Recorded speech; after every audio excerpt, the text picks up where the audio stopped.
فمن شهد منكم الشهر فليصم ومن كان مريضا أو على سفر فعدة من أيام أخر. وقال رسول الله صلى الله عليه وسلم: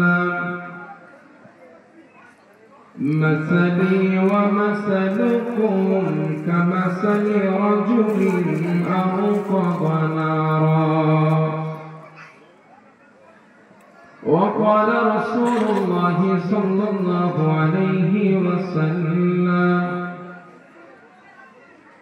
الصلوات الخمس والجمعة إلى الجمعة ورمضان إلى رمضان مكفرات ما بينهن إذا اجتنب الكبائر.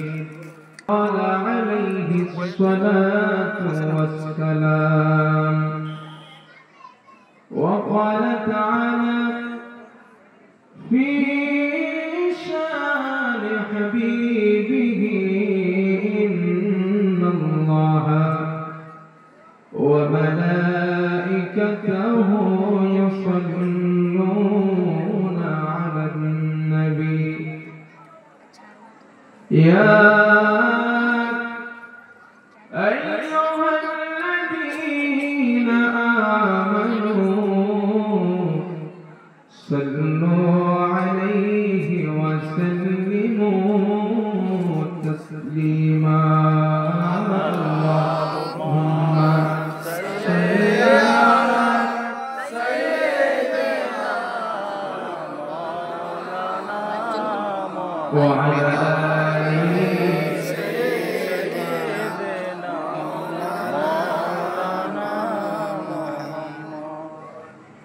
সকলে রাসূলের প্রতি মহব্বত ভালোবাসা নিয়ে উচ্চ আওয়াজে বলিষ্ঠ কণ্ঠে আর একবার একটু সবাই মিলে পড়েন: আল্লাহুম্মা সাল্লি আলা সাইয়্যিদিনা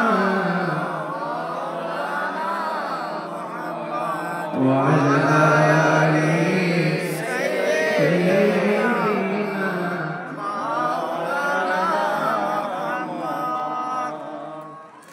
আমাদের প্রভু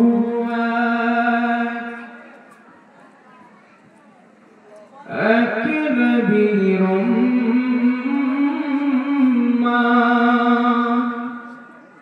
জীবন বিধান ওই শিবানী করা। আমাদের প্রভু এক নবীর উম্মাহ,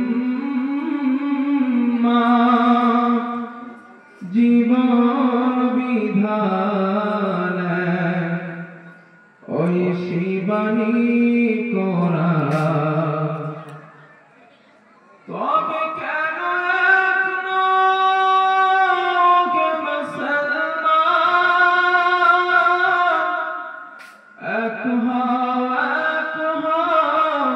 করিয়া হবা। তবে কেন এক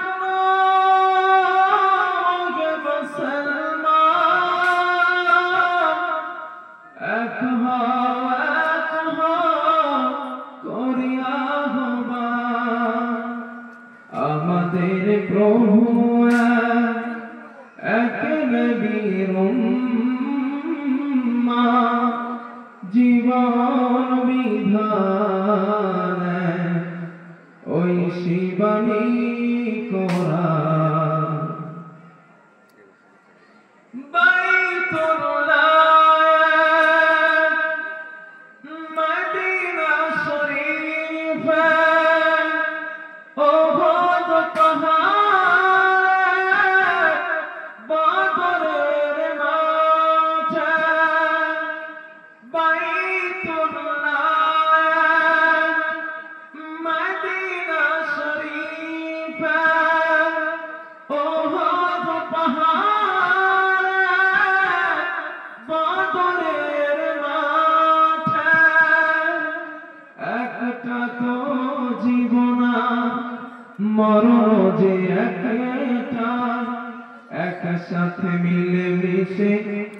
একটাই প্রাণ, তবে কেন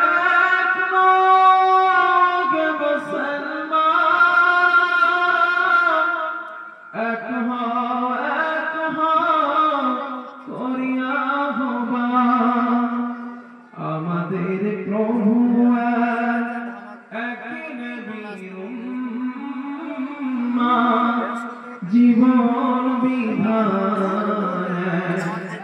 ওই শিবানী কোরআন। এই সাইডে কথা বললে 1 ঘন্টা পর আমি কিল্লা বাড়ি যাব, ঠিক করে নেব। বলিতে বার করে নিচ্ছে আর বক্সে সেটি কোরআন উম্মত কি না এই ব্যাপারে আমরা কেউ নিশ্চয়তা দিতে পারি না, কারণ হাদিসের মধ্যে এমন কিছু হাদিস আছে যে রাসূলুল্লাহ সাল্লাল্লাহু আলাইহি ওয়াসাল্লাম বলেছেন কিছু কিছু কথার দ্বারা, কিছু কিছু কাজের দ্বারা আমার উম্মত থেকে মানুষ খারিজ হয়ে যাবে। কোন বান্দা যদি শিরক করে, শিরককারী ব্যক্তি আর রাসূলের উম্মত থাকে, কথা বলেন না না, কিন্তু আমরা ভরি ভরি শিরক করি জেনে না জেনে।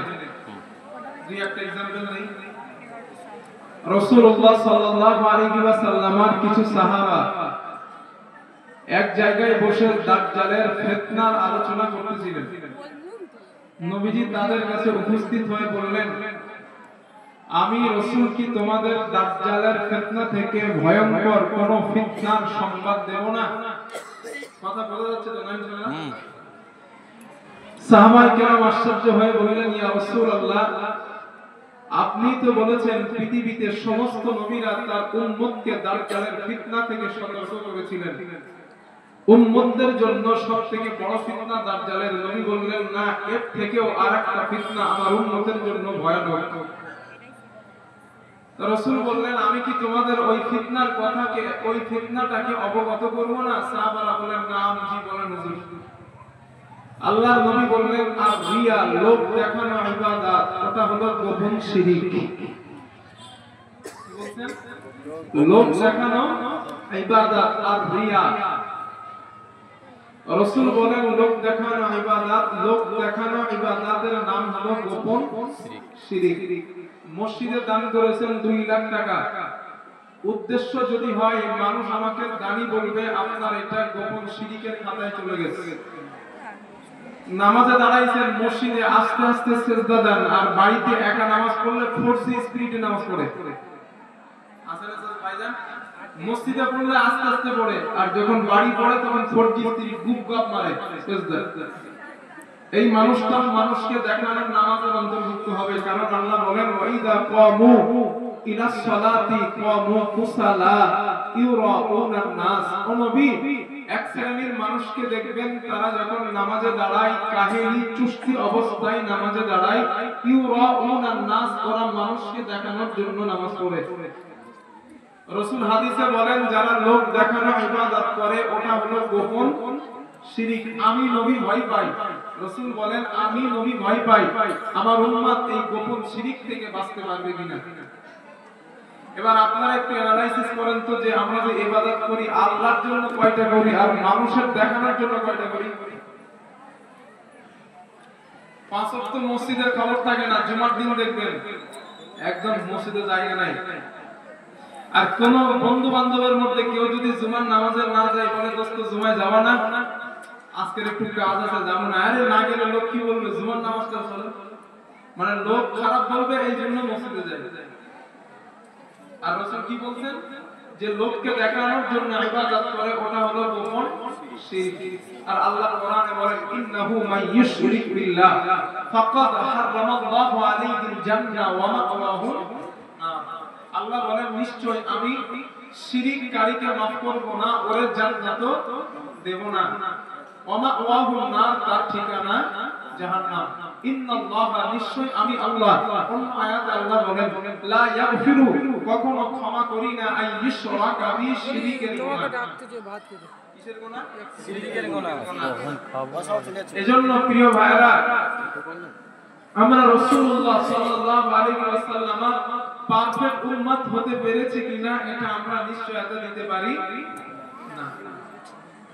আজ আমি যদি আপনাদের বলি, ভাই রাসূল সাল্লাল্লাহু আলাইহি ওয়াসাল্লাম দুনিয়াতে কোনো কিছু করেন নাই, যা করেছেন সব পরকালের জন্যই। দুনিয়াতে না পেয়েছেন সম্পদ, না পেয়েছেন অর্থ, না পেয়েছেন আরামদায়ক কিছু, পৃথিবীতে কষ্ট করেছেন। হযরত ওমর রাদিয়াল্লাহু আনহু বলেন, আমি একদিন আসরের নামাজের পর নবীজির ঘরে গেলাম। রাসূলের ঘরে যাওয়ার পর আমি দেখলাম আমার নবী চৌকির উপরে শোয়া। রাসূল সাল্লাল্লাহু আলাইহি ওয়াসাল্লামের চৌকির উপরে শোয়া দেখে আমি দেখলাম আমার নবীর পিঠে যেই রশি, ওই রশির দাগগুলো বসে গেছে। আমি কেঁদে ফেললাম আর বললাম, এই পৃথিবীতে বেঈমান কাফেররা কত আরাম করলো, কত শান্তি করলো, কিন্তু শ্রেষ্ঠ মানুষ, শ্রেষ্ঠ মহামানব, মানবতার মুক্তির অগ্রদূত, যিনি আল্লাহর হাবিব, সব থেকে শ্রেষ্ঠমান মানুষ যিনি, সেই মানুষটা ঘুমায় আর পিঠে রশির দাগ পড়ে গেছে। হযরত ওমর কান্না করলেন আর বললেন, ইয়া রাসূলুল্লাহ, হুজুর আপনি আমারে অনুমতি দেন, আপনি আমাকে অনুমতি দেন, আমি আপনার জন্য একটা তোষক বানায় দেই। রাসূল বলেন, ওমর, আমি রাসূল দুনিয়াতে শান্তি করার জন্য আসি নাই, আমি দুনিয়াতে সুখ করার জন্য আসি নাই, আমি কষ্ট করার জন্য দুনিয়াতে আসছি। এটাই ছিলেন শ্রেষ্ঠ মহামানব। আর তার উম্মতের দাবিদার হয়ে দুনিয়াতে শুধু হালাল হইলে তো ঠিক আছে, হারাম হালাল বাছাবাছি নাই, জন্মের খাবার খায়। আছে না দাদাজি? টাকা আসলেই ছাড়ে না, সবাই না, যারা আল্লাহর ভয় করে তারা তো ঠিকই আছে। এখন অধিকাংশ মানুষ আপনাদের গ্রামে খোঁজ নেন, প্রকাশ্য না হলেও গোপনে সুদের সাথে সম্পর্ক আছে। আছে না এরকম? না বললে কি হবে, আমি জানি তো। সুদের সাথে সম্পর্ক আছে, হারামের সাথে সম্পর্ক। প্রিয় মুসলমান ভাইরা, আজ ইসলামের প্রতি আমাদের কদর নষ্ট হয়ে গেছে। নষ্ট হয়ে যাবার কারণ, মায়ের পেট থেকে পড়ে ইসলাম পাইছি। নাম আব্দুর রহমান, বাবার নাম আব্দুস সাত্তার। এই বাবা মুসলমান, মা মুসলিমা, এইজন্য নাম হইছে মুসলমান, এইজন্য মুসলিম। তাই ইসলামের কদর আমাদের কাছে নাই। যদি রক্ত দেওয়ার বিনিময়ে ইসলাম পালন করতে হতো, রক্তের বিনিময়, জিহাদের বিনিময়, অর্থ দেওয়ার বিনিময়, সম্পদের বিনিময় ইসলামকে লালন করতে হতো, ইসলামের কদর আমাদের কাছে থাকতো।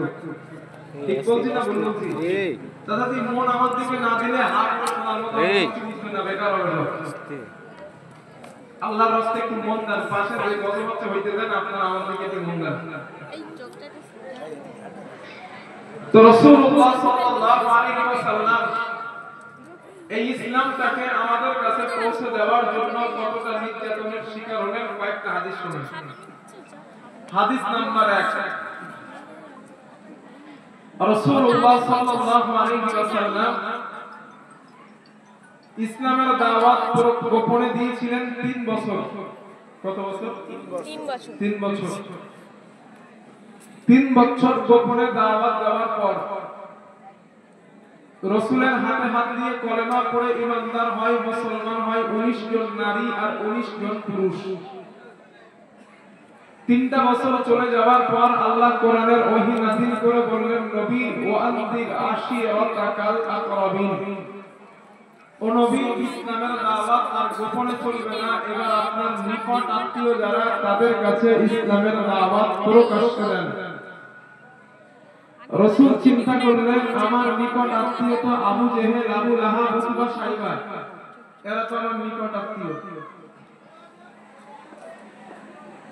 তো হুজুর পাক সাল্লাল্লাহু আলাইহি ওয়াসাল্লাম প্রকাশ্য দাওয়াত দেওয়ার জন্য 1 নাম্বার একটা কৌশল অবলম্বন করলেন। নবীজি বাড়িতে একটা খাওয়া দাওয়ার আয়োজন করলেন। ওই খাওয়া দাওয়ার আয়োজনের মধ্যে বুখারীর বর্ণনায় 39 জন, মুসলিমের বর্ণনায় 42 জন নেতাকে দাওয়াত দিলেন। নেতারা নবীর বাড়িতে আসছে, রাসূল খাওয়া দাওয়া মেহমানদারি নিজে হাতে করালেন। নবীর টার্গেট, খাওয়া দাওয়া শেষ হইলে আমি ইসলামের দাওয়াত দিব। কিন্তু রাসূলুল্লাহ সাল্লাল্লাহু আলাইহি ওয়াসাল্লাম খাওয়া দাওয়া শেষ করিয়ে দাওয়াত দেবেন। In the meantime Abu Lahab বুঝতে পেরেছে মুহাম্মদ ইসলামের দাওয়াত আমাদেরকে দেবে, এটা বুঝে নবীজিকে গালাগালি দেওয়া আরম্ভ করেছে। রাসূল সাল্লাল্লাহু আলাইহি ওয়াসাল্লাম চিন্তা করলেন, আবু লাহাব তো বুঝতে পারছে আমার ধারণাটা, আমার কৌশলটা ধরে ফেলছে, তো সুতরাং দাওয়াত দেওয়ার দরকার নাই, আজ ওরা চলে যাবে। নেতারা সব চলে গেছে, 2 নাম্বার স্টেপে নবীজি চিন্তা করলেন একটা বড় সেমিনারের ব্যবস্থা করি। বড় সেমিনারের মধ্যে ওই নেতাদেরকে নবী আবার দাওয়াত করলেন। আবু লাহাবকেও নবী দাওয়াত দিয়েছেন। আবু লাহাব সেমিনারের মধ্যে আসছে, নবীজি মানুষের সামনে দাঁড়ায় রাসূল ভাষণ দিলেন আর খুতবা দিলেন। খুতবা দেওয়ার পর আল্লাহর নবী কিছু কথা বললেন। নবীজি বললেন, হে মক্কার নেতারা, ইন্নী রাসূলুল্লাহি ইলাইকুম খাসসাহ, আমি মুহাম্মদ তোমাদের জন্য আল্লাহর পক্ষ থেকে রাসূল, ওয়া ইলান নাসি আম্মা, এবং গোটা পৃথিবীর মানুষের জন্য আল্লাহ আমাকে রাসূল করে প্রেরণ করেছেন। কথা বুঝে আসছে? আমার বন্ধুগণ, আল্লাহ রাসূল এই কথা বলার পর আল্লাহর নবী বললেন, ওয়াল্লাহি ইন্নাকুম লাতামুতুনা কামা তানামুন, হে আমার কওমের মানুষ, রাতের বেলা তোমরা যেমন ঘুমিয়ে যাও, এভাবে একদিন তোমরা মরে যাবা। ওয়ালা তুবআসুন্না কামা তাস্তাইকিদুন, সকাল বেলা ঘুম থেকে যেমন জাগ্রত হয়ে যাও, এভাবে আল্লাহ তোমাদেরকে একদিন কবর থেকে জিন্দা করবেন। আল্লাহর নবী এই কথা বলার পরে বললেন, ওয়ালা তুহাসাবুন্না বিমা আমিলতুম, পৃথিবীর বুকে তোমরা যা যা কর্ম করেছো এর পুঙ্খানুপুঙ্খানু জবাব আল্লাহর সামনে হাসরের দিন তোমাদের দেওয়া লাগবে।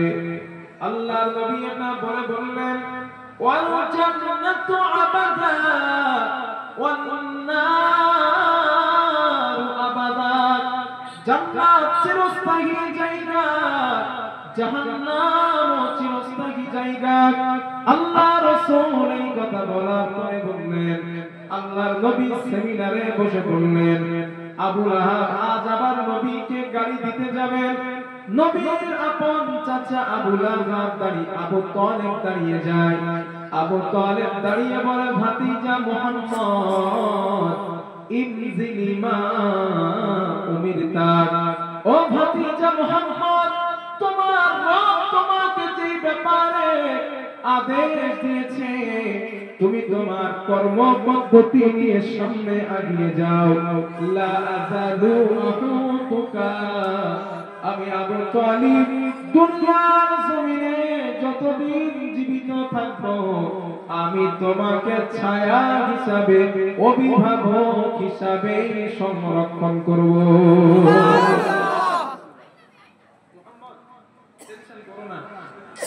তোমার আব্বা নেই তো কি হয়েছে?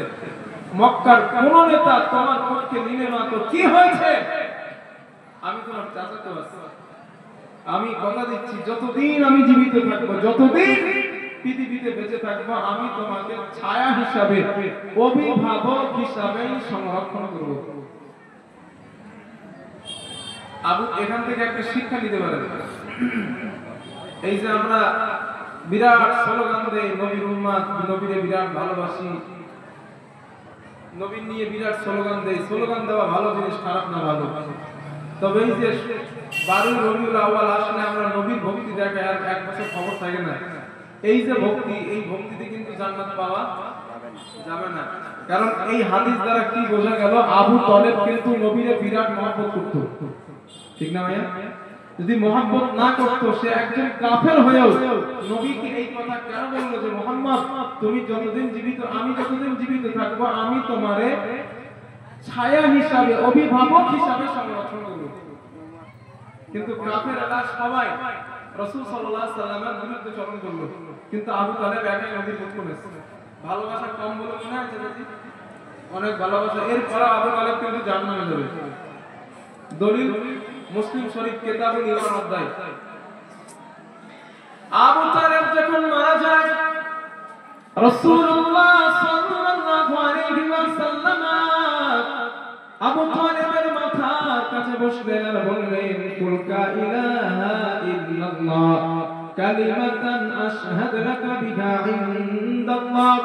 হে আমার চাচা, আপনি তো মারা যাচ্ছেন, দুনিয়া থেকে বিদায় নিচ্ছেন, আপনি একবার কালিমা পড়ে মারা যান। কালিমাতান মাররাতান ওয়াহিদাতান, একবার কালিমা পড়ে মারা যান। আমি মুহাম্মদুর রাসূলুল্লাহ কিয়ামতের দিন আপনার ঈমানের পক্ষে আল্লাহর আদালতে সাক্ষী দেব।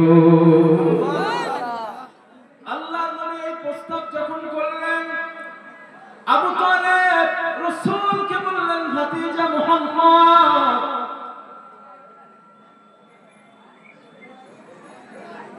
আবু তালেব বললেন, ভাতিজা মুহাম্মদ, আমি তোমার কালিমা নিলাম না। ওয়া কানা আখিরু মা কাল্লামাহুম হুয়া আলা মিল্লাতি আবদিল মুত্তালিব। ও ভাতিজা মুহাম্মদ, আমি তোমার কালিমা নিলাম না, আমি আমার আব্বা আব্দুল মুত্তালিবের ধর্মের উপরে আছি। এইটা বলে মারা গেছে। জান্নাতে যাবে না জান্নাতে? জি জি, একটু কথা বলেন না তো বুঝি কি আমি। জাহান্নামে যাবে, কারণ নবীকে ভালোবাসতো কিন্তু রাসূলের তরিকা মানতো না। আমার বন্ধুগণ, আল্লাহর নবী যখন সেমিনারে দেখলেন মক্কার কোন নেতা আমি রাসূল আমার পক্ষে আসে না, কিন্তু আমার চাচা আবু তালিব আমার পক্ষে চলে আসছে। আল্লাহর নবী কৌশল করে রাহমাতুল লিল আলামিন, আল্লাহর নবী 3 নাম্বার কৌশল অবলম্বন করলেন।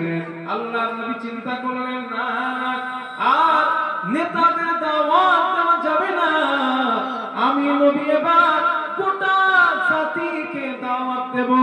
বুখারীর বর্ণনা, সাইদা আলাল জাবাল আলা সাফা, আল্লাহর নবী সাফা পাহাড়ে দাঁড়ালেন। সাফা পাহাড়ে দাঁড়ায়া, ইয়া বানু হাশিম, হে হাশিম বংশের জনগণ, ইয়া বানু কুরাইশ, কুরাইশ গোত্রের জনগণ। আল্লাহর নবী বিভিন্ন গোত্রের নাম ধরে ধরে নবীজি আহ্বান করলেন। রাহমাতুল লিল আলামিন, আল্লাহর রাসূলের ডাকে লক্ষ লক্ষ মানুষ সাফা পাহাড়ের পদদেশে হাজির। আল্লাহর নবী সমস্ত মানুষগুলার লক্ষ্য করে বললেন, আরাইতাকুম লাউ আন্না খাইলান বিল ওয়াদি, আমি মুহাম্মদ যদি তোমাদেরকে বলি এই পাহাড়ের পিছনে একদল ঘোড়সওয়ারি অপেক্ষা করছে, তুরিদু আন তুদির আলাইকুম, যারা তোমাদের উপরে অতর্কিত হামলা চালাবে, অকুনতুম মুসাদ্দিকিয়া, তোমরা আমি মুহাম্মাদের কথাটাকে বিশ্বাস করবে। নবী এটা বলেছেন। রাসূল সাল্লাল্লাহু আলাইহি ওয়াসাল্লাম বলেন, আচ্ছা আমি যদি বলি, এটা কি ভালো করে শুনেন, না হলে বুঝবেন না। ধরে নেন এটা পাহাড়, एग्जांपल শুনুন, ধরেন পাহাড় এটা। রাসূল বলেন, আমি মুহাম্মদ যদি বলি এই পাহাড়ের পিছনে একদল ঘোড়সওয়ারি আছে, তাদের হাতে অস্ত্র শস্ত্র আছে, পুরো রেডি তোমাদের উপরে আচমকা হামলা চালাবে, অকুনতুম মুসাদ্দিকিয়া, আমি মুহাম্মাদের এই কথাটাকে তোমরা বিশ্বাস করবে? নবীজি কাফেরদের জিজ্ঞেস করেছে। এখন কাফেররা কি বলে দেখেন। কাফেররা জবাব দিল, মুহাম্মদ, ক্বালু না'ম, হ্যাঁ অবশ্যই বিশ্বাস করব। সুবহানাল্লাহ। আল্লাহর নবী বলেন, কেন বিশ্বাস করবা? কাফেররা জবাব দিল, মা জাররাতনা আলাইকা ইল্লা সিদকা, এই জন্য বিশ্বাস করব কারণ আমরা তোমাকে কখনো মিথ্যা বলতে শুনি নাই। সুবহানাল্লাহ। কখনো শুনি নাই তুমি মিথ্যা বলো। নবী বলছে, সত্য আমি মিথ্যা বলি না? হ্যাঁ, হতেই পারে না তুমি মিথ্যা বলো। আল্লাহর নবী বললেন, তাহলে শোনো, যেহেতু আমি মুহাম্মদ তোমাদের কাছে তোমাদের কথায় আমি একজন সত্যবাদী মানুষ, তাহলে আমার কথাটা শোনো। ফাইন্নামা আনা নাযীরুন লাকুম বাইনা ইয়াদাই আযাবিন শাদীদ, আমি মুহাম্মদ তোমাদের আযাবের ভয় দেখাই, আমি জাহান্নামের ভয় দেখাই, আমি তোমাদের জন্য আল্লাহর পক্ষ থেকে সুসংবাদ দাতা হিসাবে এসেছি, আমি ভয় প্রদর্শনকারী হিসাবে তোমাদের জন্য পৃথিবীতে প্রেরিত হয়েছি। আল্লাহর নবী এই কথা বলার পর আবু লাহাব ওখানে দাঁড়িয়ে যায়। আবু লাহাব দাঁড়িয়ে বলে, মুহাম্মদ তাব্বাল লাকা সাইরাল ইয়াওমা লিহাযা জামাতানা ওয়া ফি রিওয়ায়া ওয়া লিহাযা দাউতানা ইয়া মুহাম্মদ। হে মুহাম্মদ, তুমি আমাদের এই কথা বলার জন্যই কি ডাকছো? আবু লাহাব বলে, এই কথা বলবা বলে আমাদের কি ডাকলা? তুমি আমাদের দিনটা নষ্ট করেছো মুহাম্মদ, তুমি ধ্বংস হয়ে যাও, তোমার দিনটা ধ্বংস হয়ে যাক। জোরে বলেন নাউযুবিল্লাহ। আল্লাহ বলেন, জিবরিল ইযহাব ইলা মুহাম্মদ, ও জিবরাইল আমার নবীর কাছে যাও, সূরা লাহাব নাযিল করো। বুঝতেছেন আপনারা? পড়েন। আল্লাহ তাআলা সূরা লাহাব নাযিল করে দিলেন, তাব্বাত ইয়াদা আবি লাহাব ওয়া তাব মা আগনা আনহু মালুহু ওয়া মা কাসাব সায়াসলা নারান যাতা লাহাব ওয়া মারাতুহু হাম্মালাতাল হাতাব ফি জিদিহা হাবলুম মিন মাসাদ। জোরে বলেন আল্লাহু আকবার। আল্লাহ বলে, আবু লাহাব আমার রাসূলের ধ্বংস কামনা করলি না, না আমার নবী তো ধ্বংস হবে না। তাব্বাত ইয়াদা আবি লাহাব, আমি আবু লাহাবের হস্তদ্বয় ধ্বংস করে দিলাম। জোরে জোরে বলেন সুবহানাল্লাহ, সুবহানাল্লাহ, নারে তাকবীর। আবু লাহাব শেষ। আবু লাহাব যখন এই আয়াত নাযিল হয়েছে আবু লাহাবের ব্যাপারে, আবু লাহাবের একটা ছেলে ছিল, ওর নাম ছিল উতাইবা। কি নাম বলেন? উতাইবা। জোরে বলেন উতাইবা। উতাইবা। ওনারা যে নাম জিজ্ঞাসা করলো, না বলতে হবে খবর আছে কিন্তু। হাদিসের ক্লাসে আপনারা জানেন আমি 2 বছর আসছি আগে এই একই ভাবেই বক্তব্য দিয়েছি। এবছরও আপনারা হাদিসের ক্লাসে আছেন, আমি যত সময় আসছি আপনাদের এজন্য উত্তর দেওয়া লাগবে। খামোকা শুনে ভুলে যাবেন, বাড়ি যাবেন, এটা ঠিক আছে। একটু রস করে বললাম খবর আছে তো খুব একটু অনেকদিন আসি তো একটু ভালোবাসা হয়েছে, তাই আদর করে বললাম আপনি। তো আবু লাহাবের ছেলের নাম কি? জোরে বলেন উতাইবা। ওই উতাইবা চিন্তা করছে, হায় হায় মুহাম্মদের আল্লাহ আমার বাবার ধ্বংস কামনা করে, মা আগনা আনহু মালুহু ওয়া মা কাসাব। আবু লাহাবের যে ধন সম্পদ, আল্লাহ বলে কিছু কাজে রমরাতু, শুধু আবু লাহাব ধ্বংস না, ওর স্ত্রী উম্মে জামিলা মানে উতাইবার মা উম্মে জামিলা ধ্বংস। কথাটা কার? আল্লাহ। আল্লাহ। এখন এই উতাইবার টার্গেট নবীজির মারবে। হাদিসের মধ্যে আসছে আবু তাইবা রাসূলুল্লাহ সাল্লাল্লাহু আলাইহি ওয়াসাল্লাম, উতাইবা একদিন রাসূলুল্লাহ সাল্লাল্লাহু আলাইহি ওয়াসাল্লামের কাছে আসলেন। আল্লাহর নবী কাবার দুয়ারে কোরআন তেলাওয়াত করেন বসে বসে। উতাইবা নবীর কাছে আসছে, এসে বলেন, মুহাম্মদ সাল্লাল্লাহু আলাইহি ওয়াসাল্লাম এখানে কোরআন পড়া যাবে না, তুমি তোমার বাড়িতে গিয়ে কোরআন তেলাওয়াত করো। আল্লাহর নবী বলেন, উতাইবা এটা আল্লাহর গৃহ, আল্লাহর ঘর, এখানে যার ইচ্ছা সে তার আল্লাহর ইবাদত করবে। উতাইবা আমি নবী আমার আল্লাহর ইবাদত করি। এই কথা বলার পর উতাইবা আল্লাহর নবীকে গালাগালি করা আরম্ভ করেছে।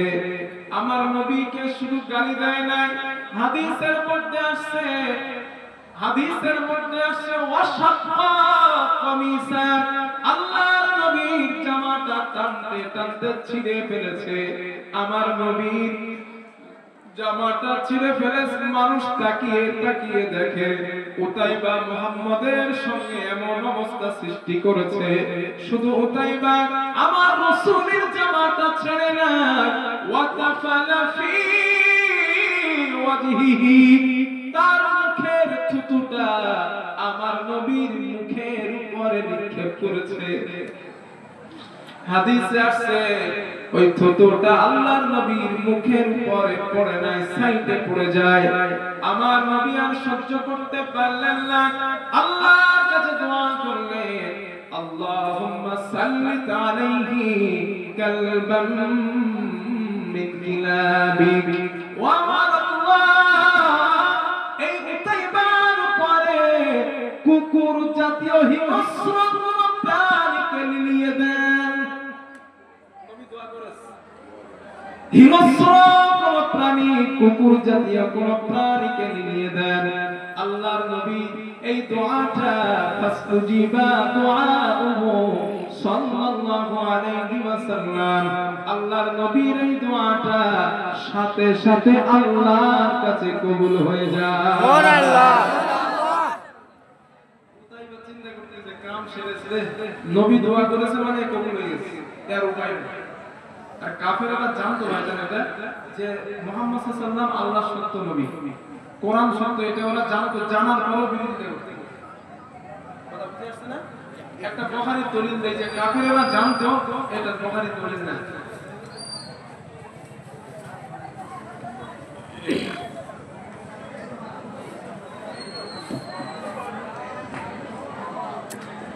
আবু জেহেলের নাম শুনছেন আপনারা? মিস্টার আবু জেহেল, হ্যাঁ, বড় হুজুর। এখন এই বড় হুজুর বদরের যুদ্ধে যায়। বড় হুজুরের সাথে একটা খাদেম ছিল, খাদেম। ওই খাদেমও বড় হুজুরের সাথে মানে মিস্টার আবু জেহেলের সাথে গিয়েছে বদরের ময়দানে। এখন এই খাদেম আবু জেহেলকে জিজ্ঞেস করছে, বলছে হুজুর একটা কথা জিজ্ঞেস করবো। কি কথা? বলছে আপনি যে মুহাম্মাদের বিরুদ্ধে যুদ্ধ করতে আসলেন, মুহাম্মদ মানুষটা আসলে আপনার কাছে কেমন? আবু জেহেল বলে, তুই মাঠে এসে কথা জিজ্ঞেস করিস কেন? বাড়িতে আসতে পারলি না? না হুজুর, বিষয়টা হলো আপনারাই তো মুহাম্মদকে আল আমিন উপাধি দিয়েছেন, আপনারাই তো মুহাম্মদকে আমানতদারি বলেন, আবার তার বিরুদ্ধে লড়াই করতে আসলেন, মাথায় আমার ঢুকলো না, ঘটনা কি? আবু জেহেল এদিকে তাকিয়ে বলে, শোন কি? আবু জেহেল মুখটা কানের কাছে নিয়ে ওই খাদেমকে বলছে, লাত আল উজ্জা, আমি লাতের শপথ করছি, উজ্জার শপথ করছি, ওদের যে খোদা, বড় খোদা, ওই বড় খোদার শপথ করে বলছি, আমি আবু জেহেলের কাছে, ওর তো আবু জেহেল বলছেন না, আবুল হাকাম বলছে, আমি আবুল হাকামের কাছে মক্কার মধ্যে নয়, শুধু আসমানের নিচেই জমিনের উপরে মুহাম্মাদের মতো ভালো মানুষ আমি আবুল লাহাব, আমি আবুল হাকামের কাছে ওরফে আবু জেহেলের কাছে দ্বিতীয় আর একটা নাই। কথাটা বুঝেন না? আর একটা বলি, এই চুপ আছেন না, বুঝেন না? বুঝে বুঝি না, আপনারা নিয়ে বসে আছি তো 2 বছর না। আবু জেহেল বলছে আমার কাছে আসমানের নিচেই জমিনের উপরে মুহাম্মাদের মতো ভালো মানুষ দ্বিতীয় আরেকটা নেই। খাদেম বলে, হুজুর বিষয়টা আরো কেস লাগে। বলে কেন? আরে এক মুখে বলছেন আপনার কাছে মুহাম্মাদের মতো ভালো মানুষ নাই, অপরদিকে আবার মুহাম্মাদের বিরুদ্ধে যুদ্ধ করতে আসলেন, ঘটনা কি? আবু জেহেল বলে, ঘটনা অন্য কিছু না, ঘটনা লাগে চেয়ারে। কি চেয়ার? আমি জানি মুহাম্মদ সত্য নবী, আমি জানি কোরআন সত্য, আমি জানি ইসলাম সত্য, এরপরেও বিরোধিতা করি, মুহাম্মদের নবী মানি না। কেন? কারণ নবী মানলে মুহাম্মদকে যদি লিডার মানি, মুহাম্মদ থাকবে গদিতে, আমি থাকবো নিচে। এইজন্যই কথা বুঝে আসছে? মুহাম্মদরে যদি লিডার মানি, সরকার মানি, আমি থাকবো নিচে, মুহাম্মদ বসবে গদিতে। সুতরাং গদি ছাড়বো না, এটার বিনিময়ে সত্য ছেড়ে দেব। যারা পৃথিবীর সবথেকে ভালো মনে করি, ওই মানুষটার বিরুদ্ধে লড়াই করব একটার জন্য, সেটা হলো গদি। এই গদির মারামারি আমাদের যুগে বর্তমান আছে। কথা বলে দেখেন, গদি ছাড়বো না, তাদের দুনিয়া উল্টে যাবে। গদি ছাড়বো না মানে সে কাগের গল্প। কাগ আল্লাহর কাছে দোয়া করতেছে, আল্লাহ এমন বন্যা দেন যেন টাওয়ারের মাথা পর্যন্ত ডুবে যায়। তা কাকরে একদিন জিজ্ঞেস করে তুই পড়বি কোথায়, আমি সেকেন্ডারি পড়বো টাওয়ারের মাথা পর্যন্ত ঘুরে যায়। আমাদের অবস্থা হচ্ছে তাই, দুনিয়া উল্টে যাক, গদি ছাড়ুন না। গদির জন্য ভাই ভাইরে মারে, সন্তান বাবারে মারে, এ ওরে বাঁশ দেয়, এ তারে বাঁশ দেয়। আরেকদিন ফেসবুকে একটা পোস্ট দেখি, ওই 2025 সাল করলে একটা ছেলে কিছু বাঁশ দিয়ে ঘর বানাইছে, টুকটাক চালায় সময় পেলে বাঁশ দিয়ে ঘর বানিয়েছে, ঘর বানিয়ে সেখানে লিখেছে সারা বছর লোক যা দিয়েছে সেইটা দিয়ে ঘর বানাইলাম। তো ঘটনাটার প্রথম আমি বুঝি নাই সারা বছর কি দিল, ভালো করে চিন্তা করে দেখলাম তো বাঁশের ঘর মানে ওরা সারা বছর এই বাঁশ জনগণ দিছে, সেই বাঁশ দিয়ে ঘর বানাইছে।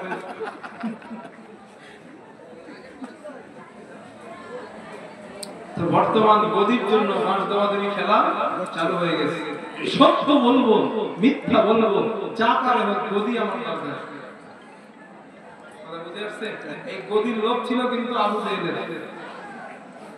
এই জন্য গদির চিন্তায় হকরে নাহাক করবেন না, নাহাকরে হক করবেন না, কপাল কেটে যাবে। কথা বুঝে আসছে ইনশাআল্লাহ? আমার বন্ধুগণ, আমি আলোচনা বোঝাতে পারছি তো নাকি? আমার বন্ধুগণ, তো রাসূলুল্লাহ সাল্লাল্লাহু আলাইহি ওয়াসাল্লাম যখন উতাইবার জন্য আল্লাহর কাছে দোয়া করলেন, আল্লাহ উতাইবার উপরে কুকুর জাতীয় হিংস্র কোন প্রাণীকে আপনি নিয়ে দেন। উতাইবা বুঝতে পেরেছে আমার বাঁচার কোনো রাস্তা নাই, আমি মারা পড়ব। এই চিন্তা করে উতাইবা নবীকে আর কোনো কথা না বলে ওখান থেকে তার বাড়িতে চলে যায়। কয়েকটা দিন অতিবাহিত হয়ে যাবার পর হাদিসে আছে কুরাইশদের কিছু মানুষের সঙ্গে ফাকাদ খারাজা উতাইবা ফি নাফারি কুরাইশ, কুরাইশদের কিছু মানুষের সঙ্গে উতাইবা সফরে বার হয়েছে, সফরে যাবে। সফরে চলা আরম্ভ করলো, চলতে চলতে ফানাজালু ফি মাকানিন মিনাশ শাম ইউকালু লাহু আয-যারকা, শামের জারকা নামক একটা এলাকা, ওই জারকা নামক এলাকায় তারা যাত্রা বিরতি দিয়েছে। ওইখানে তারা রাত যাপন করবে, রাতের বেলা তারা সেখানে ঘুমাবে, রাতের বেলা তারা থাকবে। তাবু তৈরি করলো।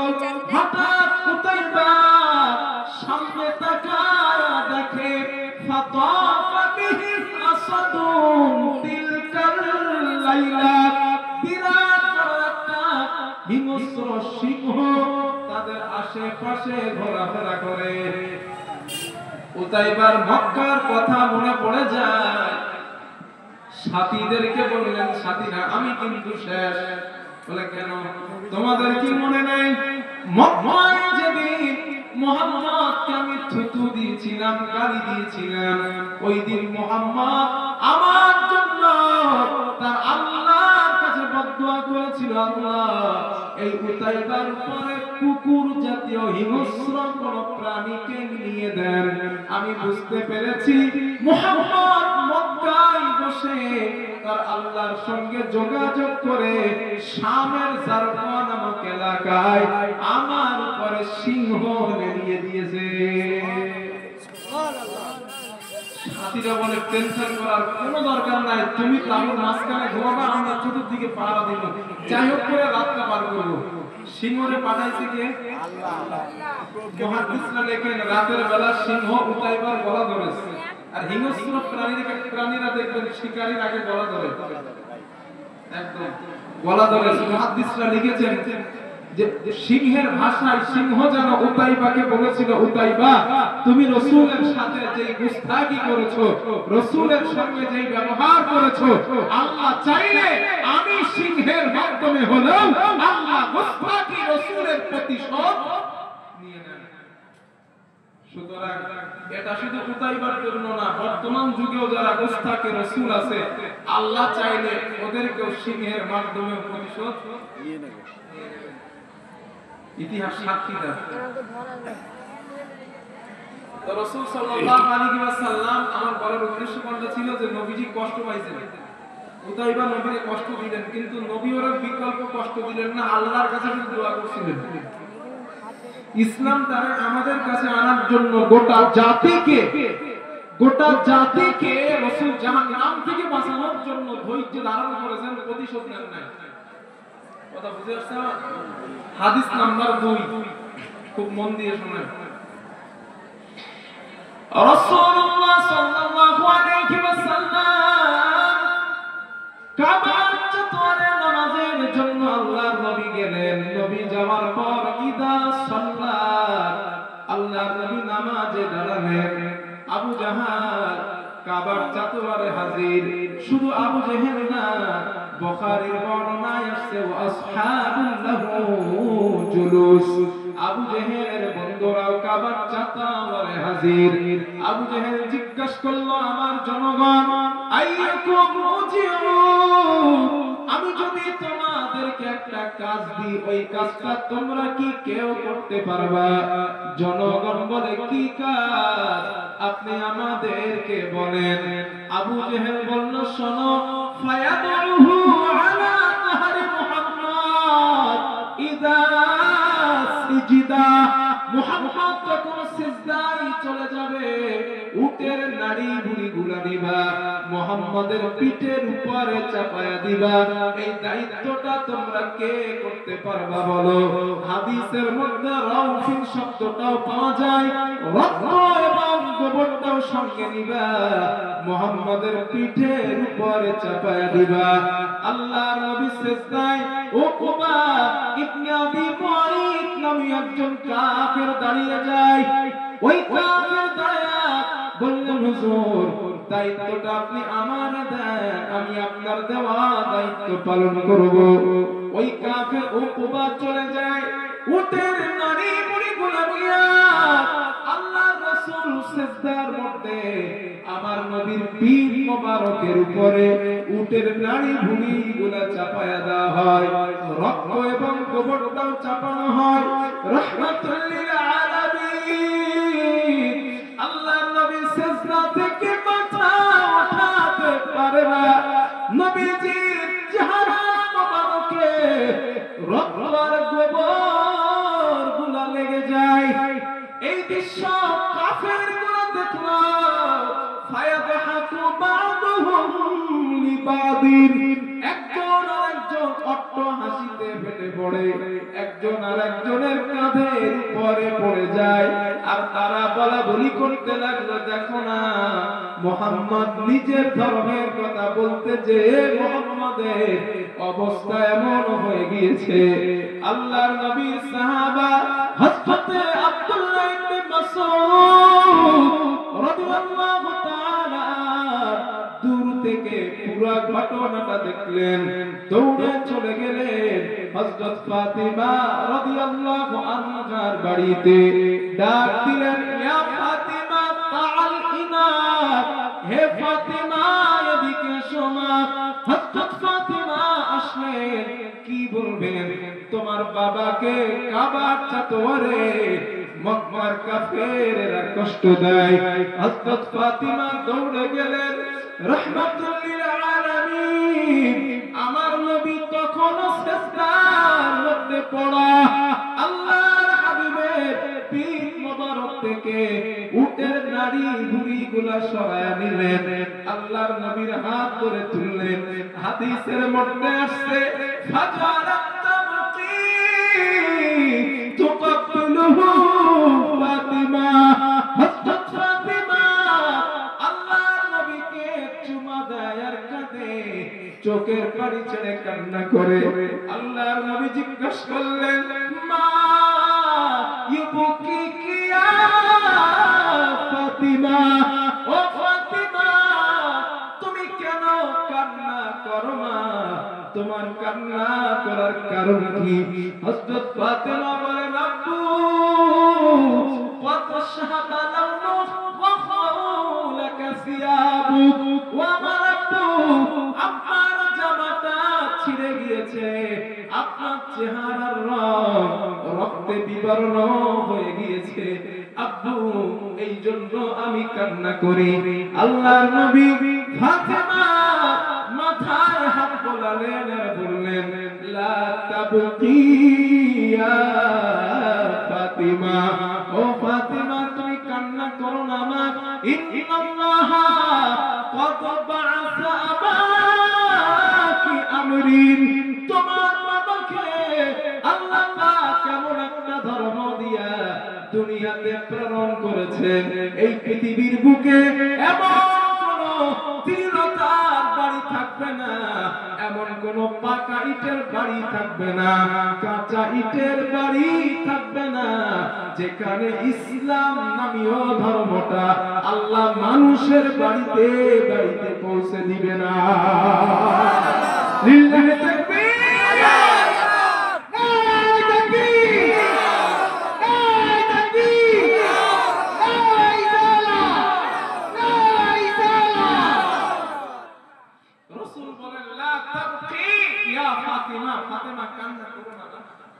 আমি তোমার আব্বু বলছি, কান্না করো না, কান্না করো না। এই পৃথিবীতে এমন কোন ত্রিলতার বাড়ি, পাকা ইটের বাড়ি, কাঁচা ইটের বাড়ি পাবা না, যেখানে ইসলাম নামীয় ধর্মটা আল্লাহ মানুষের বাড়িতে বাড়িতে পৌঁছে দিবে না।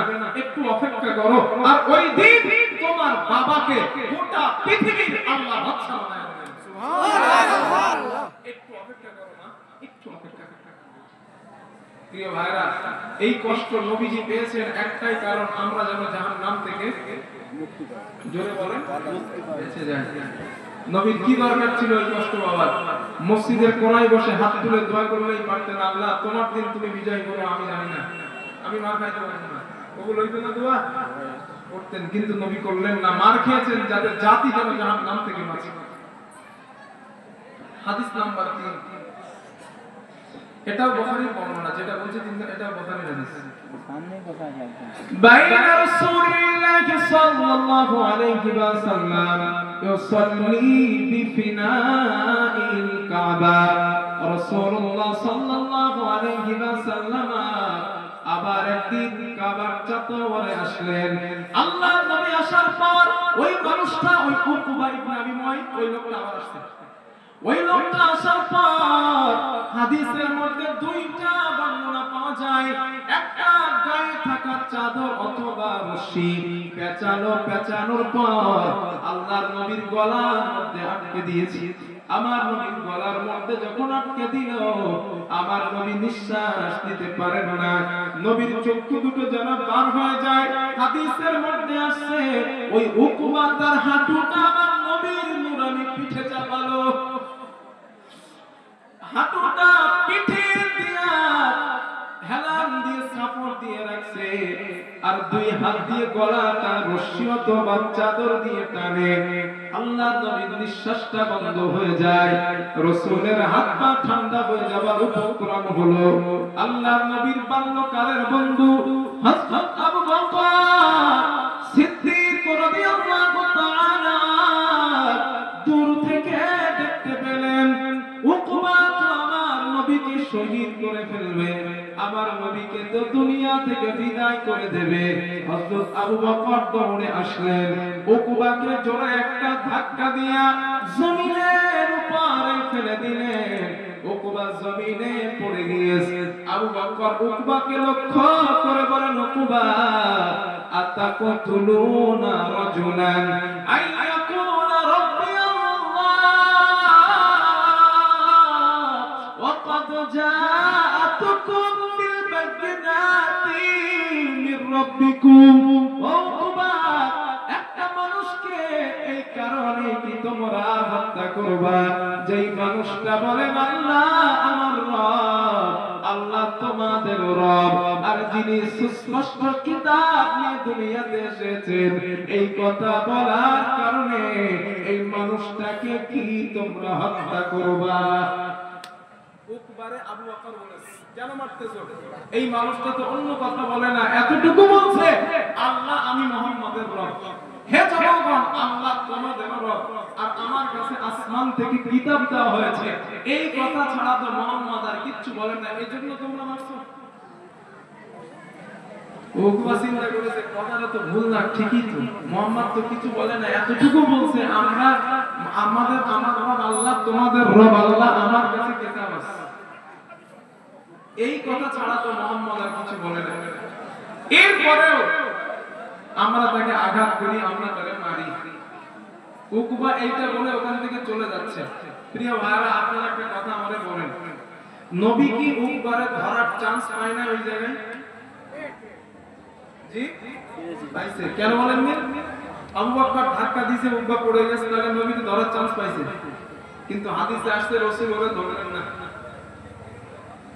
হাদিসের মধ্যে আছে নবী বলেন, আমার এক একটা কবজির মধ্যে আল্লাহ জান্নাতি 40 জন পুরুষের ক্ষমতা দিয়েছেন। সুবহানাল্লাহ। দুইটা কবজিতে 80 জন। তো 80 জন কবজির চট যদি চাচাজি একটা দেয় ওই জায়গায়, ওখানেই তুলে নিলেন, ঠিক না? কিন্তু নবী মানলেন না, কারণ আল্লাহর নবী চাই তারাও জান্নাতে যাক। কি দয়ার শরীর। তাহলে নবী এই জায়গায় কষ্ট পেলেন কাদের জন্য? আমি ওয়াজ বোঝাইতে পারছি তো আপনাদের ভাইজান? হাদিস নাম্বার 4। এখন কর্মী যারা ছিল, কর্মীরা নবীজিরে কষ্ট দিয়ে নবীজিরে দিতে পারে না, ওরা হেরে গেছে, নবীজিতে গেছে। এবার বড় হুজুরের পালা, মানে আবু জেহেলের পালা। 5, 6, 7, 8 এই 8 নাম্বার হাদিস পর্যন্ত পুরোটা সম্পর্ক আবু জেহেলের সাথে, মিস্টার আবু জেহেলের সাথে। হাদিস নাম্বার 5। আবু জেহেল চিন্তা করলো মুহাম্মদকে বাধা দেওয়া দরকার, না হলে তো জনগণ বেড়ে যাচ্ছে দিনের পর দিন, আমার গদি তো গেছে। এই চিন্তা করে আবু জেহেল কুরাইশদেরকে ডাক দিল, ইয়া মাশারা কুরাইশ, হে কুরাইশের জনগণ, ইন্না মুহাম্মাদান ক্বাদ আবা ইল্লা মা তারাউনা মিন আইবি দীনিনা ওয়া শাররি আলিহাতিনা ওয়া শাররি আবাইনা ওয়া তাসফিহি আহলামানা। হে কুরাইশের জনগণ, মুহাম্মদ খুব মানা বেড়ে গিয়েছে, মুহাম্মদ আমাদের বাপ দাদাদের মূর্খ বলে। আবু জেহেল জনগণের বলতেছে, মুহাম্মদ আমাদের বাপ দাদাদের মূর্খ বলে। মুহাম্মদ বলে তারা নাকি নির্বোধ ছিল, তারা নাকি মূর্খ ছিল, অজ্ঞ ছিল। হে কুরাইশের জনগণ, ওয়াল্লাহি আমি আবু জেহেল আল্লাহর নামের শপথ করলাম। কার শপথ করে? জোরে বলেন। আল্লাহ। নবী দাওয়াত দেয় কার? আল্লাহ। মানে জাতে মতো তালে যে নবী দাওয়াত দেয় আল্লাহ, আর শপথ করে আল্লাহ। হাদিসে আসছে ওয়াল্লাহি, আবু জেহেল বলছে ওয়াল্লাহি আমি আল্লাহর শপথ করছি। কি শপথ? ইন্নী ওয়াহিদুল্লাহ লা আজলিসান্নাহু বিহাজারি মা উতিকুম আমালা। আবু জেহেল বলে আমার শরীরে যত ক্ষমতা আছে, ওই ক্ষমতা দিয়ে একটা পাথর আমি নিব, ইদা সিজদা মুহাম্মদ যখন সিজদায় যাবে, পাথরটা দিয়া মুহাম্মাদের মাথাটাকে চূর্ণ বিচূর্ণ করে দিব। বলেন নাউযুবিল্লাহ। এখন বড় হুজুর এই কথাটা বলার পর চিন্তা করেছে নবীর বংশের নাম কি? কুরাইশ। জোরে বলেন কুরাইশ। আর আবু জেহেল নবীজিকে মারবে বলছে কাদের সাথে? কুরাইশ বংশের সাথে।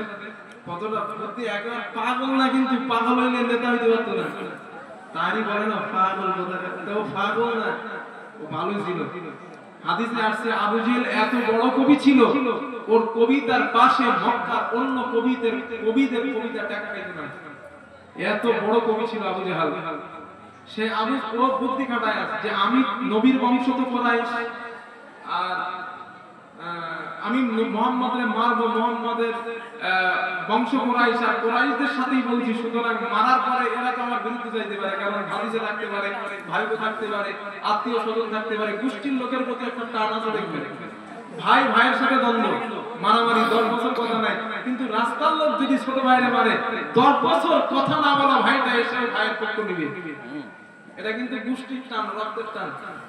তো আবু জেহেল ওই চিন্তা করে, ওই দেখেন এই জায়গায় একটা ডায়লগ মারছে। আবু জেহেল আগে বলছে আমার পাথর দিয়ে মুহাম্মাদের মাথাটাকে চূর্ণ বিচূর্ণ করব।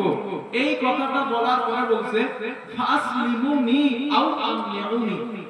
হে জনগণ, জি আমি মুহাম্মদকে মারার পর তোমরা আমার পক্ষে আসতে পারো, আমার বিপক্ষে যাইতে পারো, আমার কিছু করার নেই।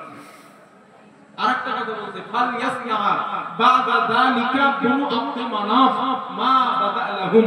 বনু আব্দ মানাফ গোত্র কারণ নবীর বংশের সাথে মিলে যায়। নবীর দাদা বাবা দাদাদের ধর্ম বনু আব্দ মানাফ। ওই বনু আব্দ মানাফ গোত্র যদি আমার বিপক্ষে যায়, আমার কিছু করার নাই। এই কথা বলে বেটা আবু জাহল হয়ে গেছে। দেখি ওরা কি বলে। জনগণ জবাব দিল, ফাকালা ইয়া আবাল হাকাম, হে জ্ঞানের বাপ, আপনি যদি আপনার প্রতিশ্রুতি অনুযায়ী মুহাম্মদকে মারেন, আমরা কথা দিলাম লা নুসাল্লিমুকা লিশাইইন আবাদা ইনজিলি মা তুরিদ। আমরা কথা দিলাম আমরা আপনার বিপক্ষে যাব না, আমরা আপনার পক্ষে থাকব। আবু জাহল দেখলো ঘটনা তো ঠিকই আছে, সবাই চলে গেছে। পরের দিন রাসূলুল্লাহ সাল্লাল্লাহু আলাইহি ওয়াসাল্লাম কাবায় আসছে। আবু জাহল কাবায় আসলো। ফালাম্মা আসবাহা আবু জাহলিন, পরের দিন সকালবেলা আবু জাহল কাবায় আসছে। বিরাট বড় একটা পাথর নিয়ে আমার নবীকে মারতে যাবেন। নবীকে পাথরটা মারতে যাবেন, নবীর সামনে পাথর মারবেন। এমন অবস্থায় আবু জাহল পাথরটা সাইডে ফেলে দিয়ে পিছনের দিকে ছুটে যায়। কুরাইশের জনগণ সব দেখছে, কিন্তু ঘর থেকে কাবার সাতবার দেখি ঘটনা কি ঘটে।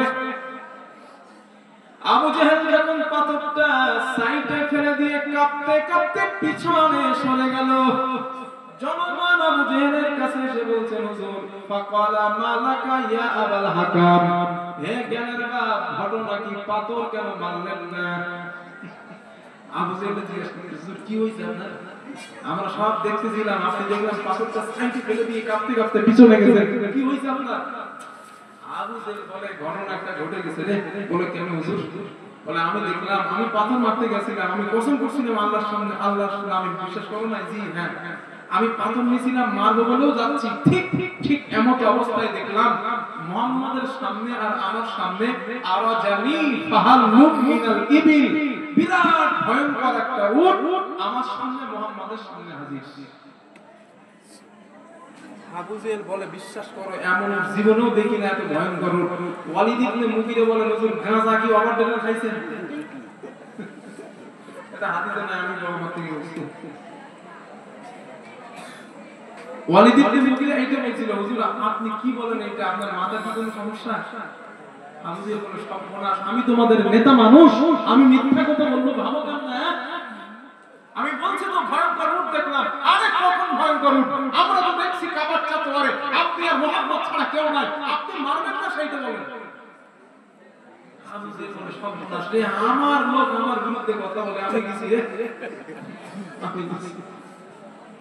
ঘটনাটা নবীর কাছে গেছে যে আবু জাহল এমন এমন কথা বলেছে। সাহাবারা বললেন, হুজুর ঘটনা কি? নবীজি বলেন, সারা জীবন তো মিথ্যে কথা বলেছে, তবে আজ যেটা বলেছে এটা সত্য বলেছে। কারণ ওইখানে যে উটটা দেখছে, ওই উটটা পৃথিবীর সাধারণ কোন উট না, ওটা আল্লাহর ফেরেশতা হযরত জিবরাইল আলাইহিস সালাতু ওয়াস সালাম। সুবহানাল্লাহ। ও সাহাবারা, আবু জাহল যদি আমার কাছে আসতো, জিবরাইল ওরে ধরে খবর বলে দিত একদম। এই এই এই হাদিসটার পরে না একটা মজার বিষয় দেখেন, একটু লক্ষ্য করেন মজার বিষয়টা। আবু জাহল নবীজিরে মারতে পারে না, এই কথাটা পুরো মক্কা নগরীতে ফ্ল্যাশ হয়ে গেছে। আবু জাহল ভয় পেয়ে ফ্ল্যাশ হয়ে গেছে। এখন বলেন, জাস্ট একটা एग्जांपल, আমার পশ্চিম বাংলার মুখ্যমন্ত্রী একটা কাজ করার সিদ্ধান্ত নিয়েছে যে এটা আমি করবই।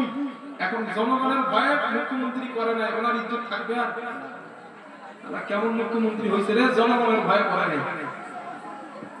এই জন্য আবু জাহল যেহেতু সরকার, ও কসম করার পর যেহেতু কাজটা করতে পারে নাই, এই কসম করার পরে আবু জাহল ওর ইজ্জত পাঞ্চার হয়ে গেছে। আমার এখন গদি থাকে না আছে এইটা নিয়ে ব্যস্ত, না না না না, আমার মুহাম্মদকে কিছু করাই দরকার, নাই না আমার গদি থাকবে না, সবাই আমারে দুর্বল মনে করবে।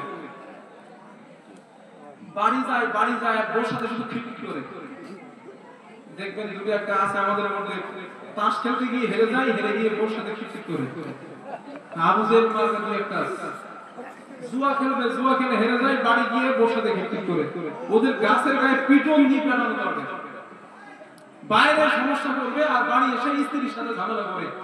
আপনারা কেউ না ওইরকম ধরনের মা এদিকে না, এদিকে সব আল্লাহর ওলি, এদিকে একটা কোথায় হজ করতে আসছে না, বাস্তবিক এরকম না, না থাকলে তো সুবহানাল্লাহ আলহামদুলিল্লাহ। দেখেন আমার সারাদিন কিন্তু পুরো গ্রাম ধরে সাফাত করছে, দেখছেন? দেখেন ভাইজান, এই যে কথাগুলো বলছি, কথাগুলো কিন্তু অবাস্তব না, বাস্তবতা। এরকম আছে যেখানে জুয়া টুয়া চলে, জুয়ায় টাকা হেরে গিয়ে বাড়ি গিয়ে ঝামেলা করে বসতে, এগুলা বাস্তবতা আছে, আমি দেখছি না, না দেখে তো বলছি না। তো আবু জেহেল বাড়ি গিয়ে শুধু বোর সাথে সংসারের সাথে খিটখিট করে, কারণ ওর গদি নিয়ে তো এখন চিন্তা পড়ে গেছে। কয়েকটা দিন চলে যাওয়ার পর, এই হাদিসের পরে পরের হাদিসটা আসছে, কয়েকটা দিন চলে যাওয়ার পর আবু জেহেল আবার একদিন কুরাইশের জনগণকে ডাক দিল, ইয়া মাশারা কুরাইশ, হে কুরাইশের জনগণ, কুরাইশের জনগণ আবার আবু জেহেলের কাছে আসছে, কি বলবেন? আবু জেহেল বলে, হাল আফিরু ওয়াজহাহু বিতুরাব, মুহাম্মদ কি এখনো তার কপাল মাটিতে লাগায়, মানে সে কি তার আল্লাহকে সিজদা দেয়? জনগণ বলে, হ্যাঁ, সে তো তার আল্লাহকে এখনো সিজদা দেয়। আবু জেহেল বলল, বাইনা আযহিরুকুম, সে কি তোমাদের সামনে তার আল্লাহর সিজদা দেয়?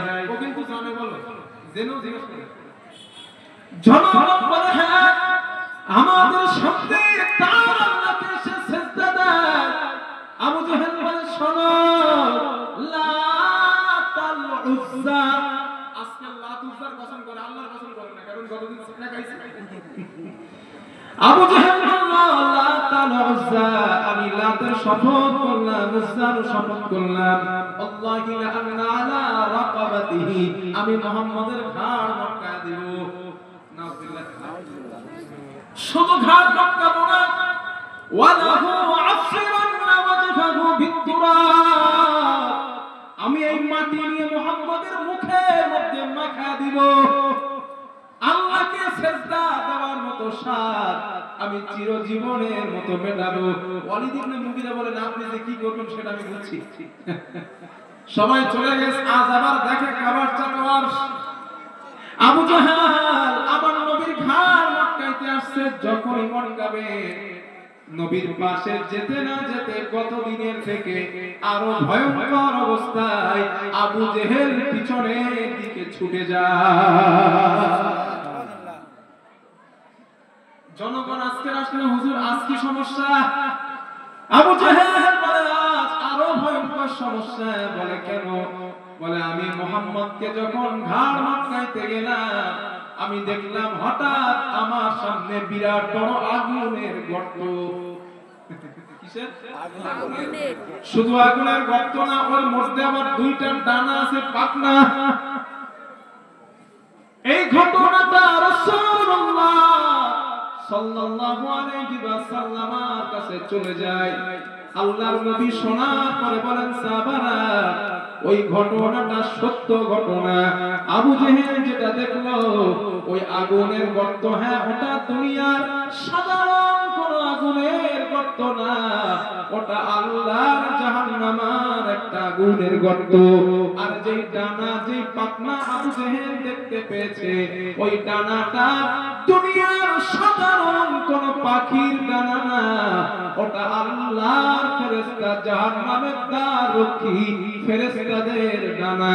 ও আমার সাহাবারা, লাউ তানা মিন্নি, আবু জেহেল যদি আমি নবী আমার কাছে আসতো, লাহতাদাবাতুল মালাইকাতু উযওয়ান উযওয়া, ফেরেশতারা আবু জেহেলকে ধরে টুকরা টুকরা করে দিত। উযওয়ান উযওয়া মানে কুটি কুটি করা। আপনারা কিমা খান তো, আমরা উল্লাবেড়িয়া লোক গেছি না, এই বকরিদের সময় হদ্দ বসান কোসায়া মুড়ি দিয়ে খান, এটাকে কিমা বলেন না আপনারা? ওই যে কিমা, ওই কিমাটার আরবি হলো উযওয়ান উযওয়া, কুটি কুটি করা। আল্লাহর নবী বলেন আবু জেহেল যদি আমার ঘাড় মটকাইতে আসতো ফেরেশতারা ধরে আবু জেহেলের কুটি কুটি করত। এই দেখেন এখান থেকে একটা সবক নেন, একটা সবক নেন। এই ঘটনাটা ঘটে যাওয়ার পর আল্লাহ তাআলা আবু জেহেলকে একটা হলুদ সিগন্যাল দিয়েছেন। হলুদ সিগন্যাল তো বুঝুন ভাই না, রেড সিগন্যাল পড়ার আগে যে হলুদ সিগন্যাল দেয়, হলুদ সিগন্যাল মানে দাঁড়াইতে হবে আর রেড সিগন্যাল মানে দাঁড়াও। আবু জেহেল এই ঘটনাটা ঘটিয়ে আল্লাহ একটা হলুদ সিগন্যাল দিলেন। দেখেন আল্লাহ কি বলেন। আল্লাহ পাক বলেন আবু জাহাল কাল্লা লা ইল্লাম ইয়ান্তা, আজ আমি আল্লাহ তোরে ভয় দেখায়া ছেড়ে দিলাম। আল্লাহ বলতেছে আজ আমি তোরে ধরলাম না, আমি ভয় দেখায়া ছেড়ে দিলাম। যদি আগামী দিন ভালো না হোস, আমার নবীর কাছে বাধা দেওয়া থেকে নিজেকে বিরত না রাখো, আল্লাহ বলেন লানাসফা'আন বিন-নাসিয়া, আমি আল্লাহ তোর কপালের চুল ধরে আছাড় দিতে দিতে জাহান্নামের মধ্যে নিক্ষেপ করে দিব। লানাসফা'আন বিন-নাসিয়া, নাসিয়া বলা হয় কপালের এই চুলটারে, এটারে আরবিতে নাসিয়া বলে। আল্লাহ বলে খবরদার লানাসফা'আন বিন-নাসিয়া, ভালো যদি না হোস তুই তোর কপালের চুল ধরে কিন্তু আছাড় দিবি। এখন নবী চিন্তা করেছে ঘটনাটা তো মিস্টার আবু জেহেলের বলা দরকার। নবী কি আরো খুব ভালো আরবি বুঝতো, আবু জেহেল বিরাট আরবি বুঝতো। আবু জেহেলের কাছে এই আয়াতটা পড়েছে। আবু জেহেল বলে মুহাম্মদের আল্লাহ আমার আসার দিবে না, এই কথা নবী বলে চলে গেছে। তাহলে আবু জেহেলের সঙ্গে সম্পর্কিত হাদিস গেল দুইটা। হাদিস নাম্বার 3, এই কথা নবী বলার পরে আবু জেহেল নবীর কাছে আসতে কয়দিন পর নবী কাবার চারপাশে বসে বসে কোরআন পড়তেছে। আবু জেহেল ঠিক নবীর ডান পাশে বসে, হাদিসে আসে ডান পাশে আবু জেহেল বসে। আবু জেহেল বসার পর রাসূলুল্লাহ সাল্লাল্লাহু আলাইহি ওয়াসাল্লামের মুখে কোরআন তেলাওয়াত শোনা আরম্ভ করে দিয়েছে। আল্লাহর নবী চিন্তা করলেন, মনে হয় আল্লাহ কতদিন আবু জেহেলকে যে কথা বলছে ভালো না হইলে কিন্তু আসার দিমু, এই চিন্তা করে আমার চাচা আবু জেহেল মনে হয় ভালো হয়ে যাবে। আল্লাহর নবী আরো সুন্দর করে সুর করে তেলাওয়াত আদরের সঙ্গে তেলাওয়াত করা আরম্ভ করলেন, টেনে টেনে পড়লেন। কারণ হাদিসে আসছে নবী টেনে টেনে কোরআন তেলাওয়াত করতেন। আল্লাহর নবী পড়লেন, কিছু সময় পর আবু জাহাল নবীজিকে গালাগালি দিতে দিতে অহংকার করতে করতে ওখান থেকে উঠে যায়। আল্লাহ কি বলছিল, ভালো না হইলে খবর আছে, জিবরাইল বলে রেড সিগন্যাল নাযিল কর। আল্লাহ পাক রেড সিগন্যাল দিলেন, ফালা সাদ্দাকা ওয়ালা সাল্লা ওয়ালাকিন কাযযাবা ওয়া তাওয়াল্লা সুম্মা যাহাবা ইলা আহলিহি ইয়াতামাত্তা আওলা লাকা ফাআওলা সুম্মা আওলা লাকা ফাআওলা। জোরে বলেন আল্লাহু আকবার। আল্লাহ পাক বলেন আবু জাহাল ফালা সাদ্দাকা ওয়ালা সাল্লা, কোরআন বুঝে তোর কি লাভ। আল্লাহ বলতেছে ও শুনছিল কোরআন তাই বলছে, কোরআন বুঝে তোর কি লাভ। আমার নবীর কথায় হেদায়েত হলি না, নামাজিও হলি না। নবীর দরবার থেকে উঠে জনগণের কাছে আবু জেহেল গেছে। জনগণ জিজ্ঞাসা করলো, মুহাম্মাদের কাছে বসছিলেন, কোরআন শুনলাম কেমন লাগলো? আবু জেহেল বলল, আর বলো না, ওয়ালাকিন কাযযাবা ওয়া তাওয়াল্লা। আল্লাহ বলেন আবু জাহাল মানুষের কাছে গিয়ে বলতো মুহাম্মদ যা বলে সব মিথ্যা কথা, সব মিথ্যা বলে, হাবিজাবি কথা সব মুহাম্মদ বলে। জনগণকে গিয়ে বলছে সুম্মা যাহাবা ইলা আহলিহি ইয়াতামাত্তা। এই ইয়াতামাত্তা শব্দের অর্থ এখানে উলামায়ে কেরাম ভাই যারা আছেন, আপনারা যদি ডিকশনারি দেখেন ইয়াতামাত্তা তো শব্দের অর্থ পাবেন অহংকার। আর আরেকটা অর্থ দেওয়া যায় ইয়াতামাত্তা, সেটা হলো ভাব ধরে যাওয়া, ভাব ধরা। ভাব ধরা কেমন করেন দিন, এই লটারি কাটে, এই এলাকার লোক লটারি কাটে না, কাটে ওই দেখেন লটারি কাটে, তো লটারিতে এক ভাই এক্সাম্পল, যেহেতু কাটা হারাম একটা দৃষ্টান্ত দিচ্ছি। এক ভাই ভ্যান চালাইতে একটা লটারি কেটেছে। কথা একটা আছে না, কাঁচা করতে দেরি হইলে কপাল করতে দেরি হয় না। এখন ওই লটারি 20 টাকা লটারিতে 1 কোটি টাকা লেগেছে। ও ভ্যান চালাবে বলে মনে হয় কি বলে ভ্যান চালাইতো 1 কোটি টাকা যখন পাইছে, ও কিন্তু এমন করে চলবে মনে করবে আমার দুনিয়াতে, আমি দুনিয়াতেই নাই, মানুষের মানুষ মনে করে না। এই যে মানুষটা মানুষ না মনে করা, এটারই আরবি হলো ইয়াতামাত্তা, ভাব ধরে যাওয়া। বিরাট কিছু মনে করে 1 কোটি টাকার মালিক আমি খামো।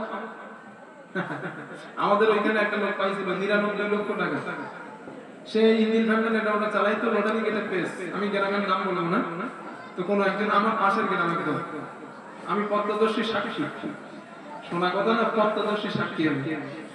তো উনি পেয়েছিল 99 লাখ টাকা, বাস টাস কিনেছিল। আর আমাদের ওইখানে টাকি গেস্ট হাউস বলে একটা জায়গা আছে, ওইখানে প্রত্যেকদিন গোসল করতে যাইতো। বাড়ি আর গোসল করতো না, গোসল করতে যাইতো। আবার এই কয়েক বছর যাইতে না যাইতে আবার ইঞ্জিন ভ্যান চালাইতেছে। বাস টাস বিক্রি হয়ে গেছে, আবার ইঞ্জিন ভ্যান চালাইছে। তো এটারে আরবিতে বলে ইয়াতামাত্তা, অহংকার, ভাব ধরা। তো আবু জেহেল আহলিহি ইয়াতামাত্তা, এই ভাব ধরে ধরে পরিবারের কাছে যখন যেত, পরিবার জিজ্ঞাসা করতো, আচ্ছা হুজুর মুহাম্মাদের কাছে বসেছিলেন, কোরআন শুনেছেন, কেমন লাগলো? আবু জেহেল হচ্ছে ভাব নিত, ওই আর বলো না রে, মুহাম্মদ যা বলে সব মিথ্যা কথা বলে। নাউজুবিল্লাহ বলে। আমি কোরআনের আয়াতের সঙ্গে নিজের এটাই করে বললাম আর কি। এরকম একটা ভাবটা নিয়ে আবু জেহেল বলতো, এই দোস্ত আর বলো না, মুহাম্মদ সব মিথ্যা কথা বলে। আল্লাহ বলে আমার নবী মিথ্যা বলে না। আউলা লাকা ফাউলা, দুর্ভোগ ধ্বংস তোর জন্য। সুম্মা আবার বলি আউলা লাকা ফাউলা, আবু জেহেল ধ্বংস তোর জন্য। কেন? সত্য জানলি, সত্য বুঝলি, সত্য মানলি না, অস্বীকার করলি। আবু জাহাল আউলা লাকা ফাউলা, সুম্মা আউলা লাকা ফাউলা, ধ্বংস তোর জন্য ধ্বংস। এই কথা শুধু আবু জেহেলের জন্য না, বর্তমান দুনিয়াতে যারা সত্য জানলো, সত্য দেখলো, সত্য মানল না, অস্বীকার করলো, তাদের কপালেও আল্লাহ বলেন ধ্বংস। তাদের জন্য সত্য জানলেন, সত্য দেখলেন, সত্য বুঝলেন যে সত্য, এরপরে অস্বীকার করলে খবর আছে। একটু তাকবীর দিন, পানি পড়ছে, দোয়া করুন। আল্লাহ প্যান্ডেলের উপরে পেপার দেওয়া হয় না, আল্লাহ তুমি সাহায্য করো। ছোট করে দোয়া হয়ে গেছে। আল্লাহ যেটা করেন মঙ্গলের জন্য করেন, এতটুকু মনে করেন। আল্লাহ যেটা করেন আমাদের জন্যই করেন। আল্লাহ তাআলা যদি চান যে তিনি বৃষ্টি দেবেন তো দেবেনই, আল্লাহ যদি চান তিনি ভূমিকম্প দেবেন তো দেবেনই। আমরা এই বিশ্বাস করি, আল্লাহর উপরে সন্তুষ্ট থাকি, আল্লাহ যেটা করতেছেন আমাদের মঙ্গলের জন্য। ইনশাআল্লাহ বলেন, ইনশাআল্লাহ, সবাই ইনশাআল্লাহ বলেন। মন খারাপ করার কোনো জায়গা নেই, আল্লাহ যেটা করছেন মঙ্গলের জন্য। আল্লাহ চাইলে এক্ষুনি বৃষ্টি বন্ধ করে দিবেন, পারেন না? আল্লাহ দিতে পারেন, আল্লাহ সব কিছু পারেন। ইন্নাল্লাহা আলা কুল্লি শাইইন কাদির, আমার রব সব থেকে ক্ষমতাবান। ফাআলুল লিমা ইউরিদ, তিনি যা খুশি তাই করতে পারেন। এই ঈমান রাখতে হবে আমাদের। আল্লাহ সুবহানাহু ওয়া তাআলা তৌফিক দান, বলেন আমিন। আরেকটু মুহাব্বত করে বলেন আমিন। আল্লাহ আমাদের এই হাদিসের কথাগুলো শোনার সুন্দর একটা পরিবেশ রব তৈরি করে দাও, বলেন আমিন। আমিন।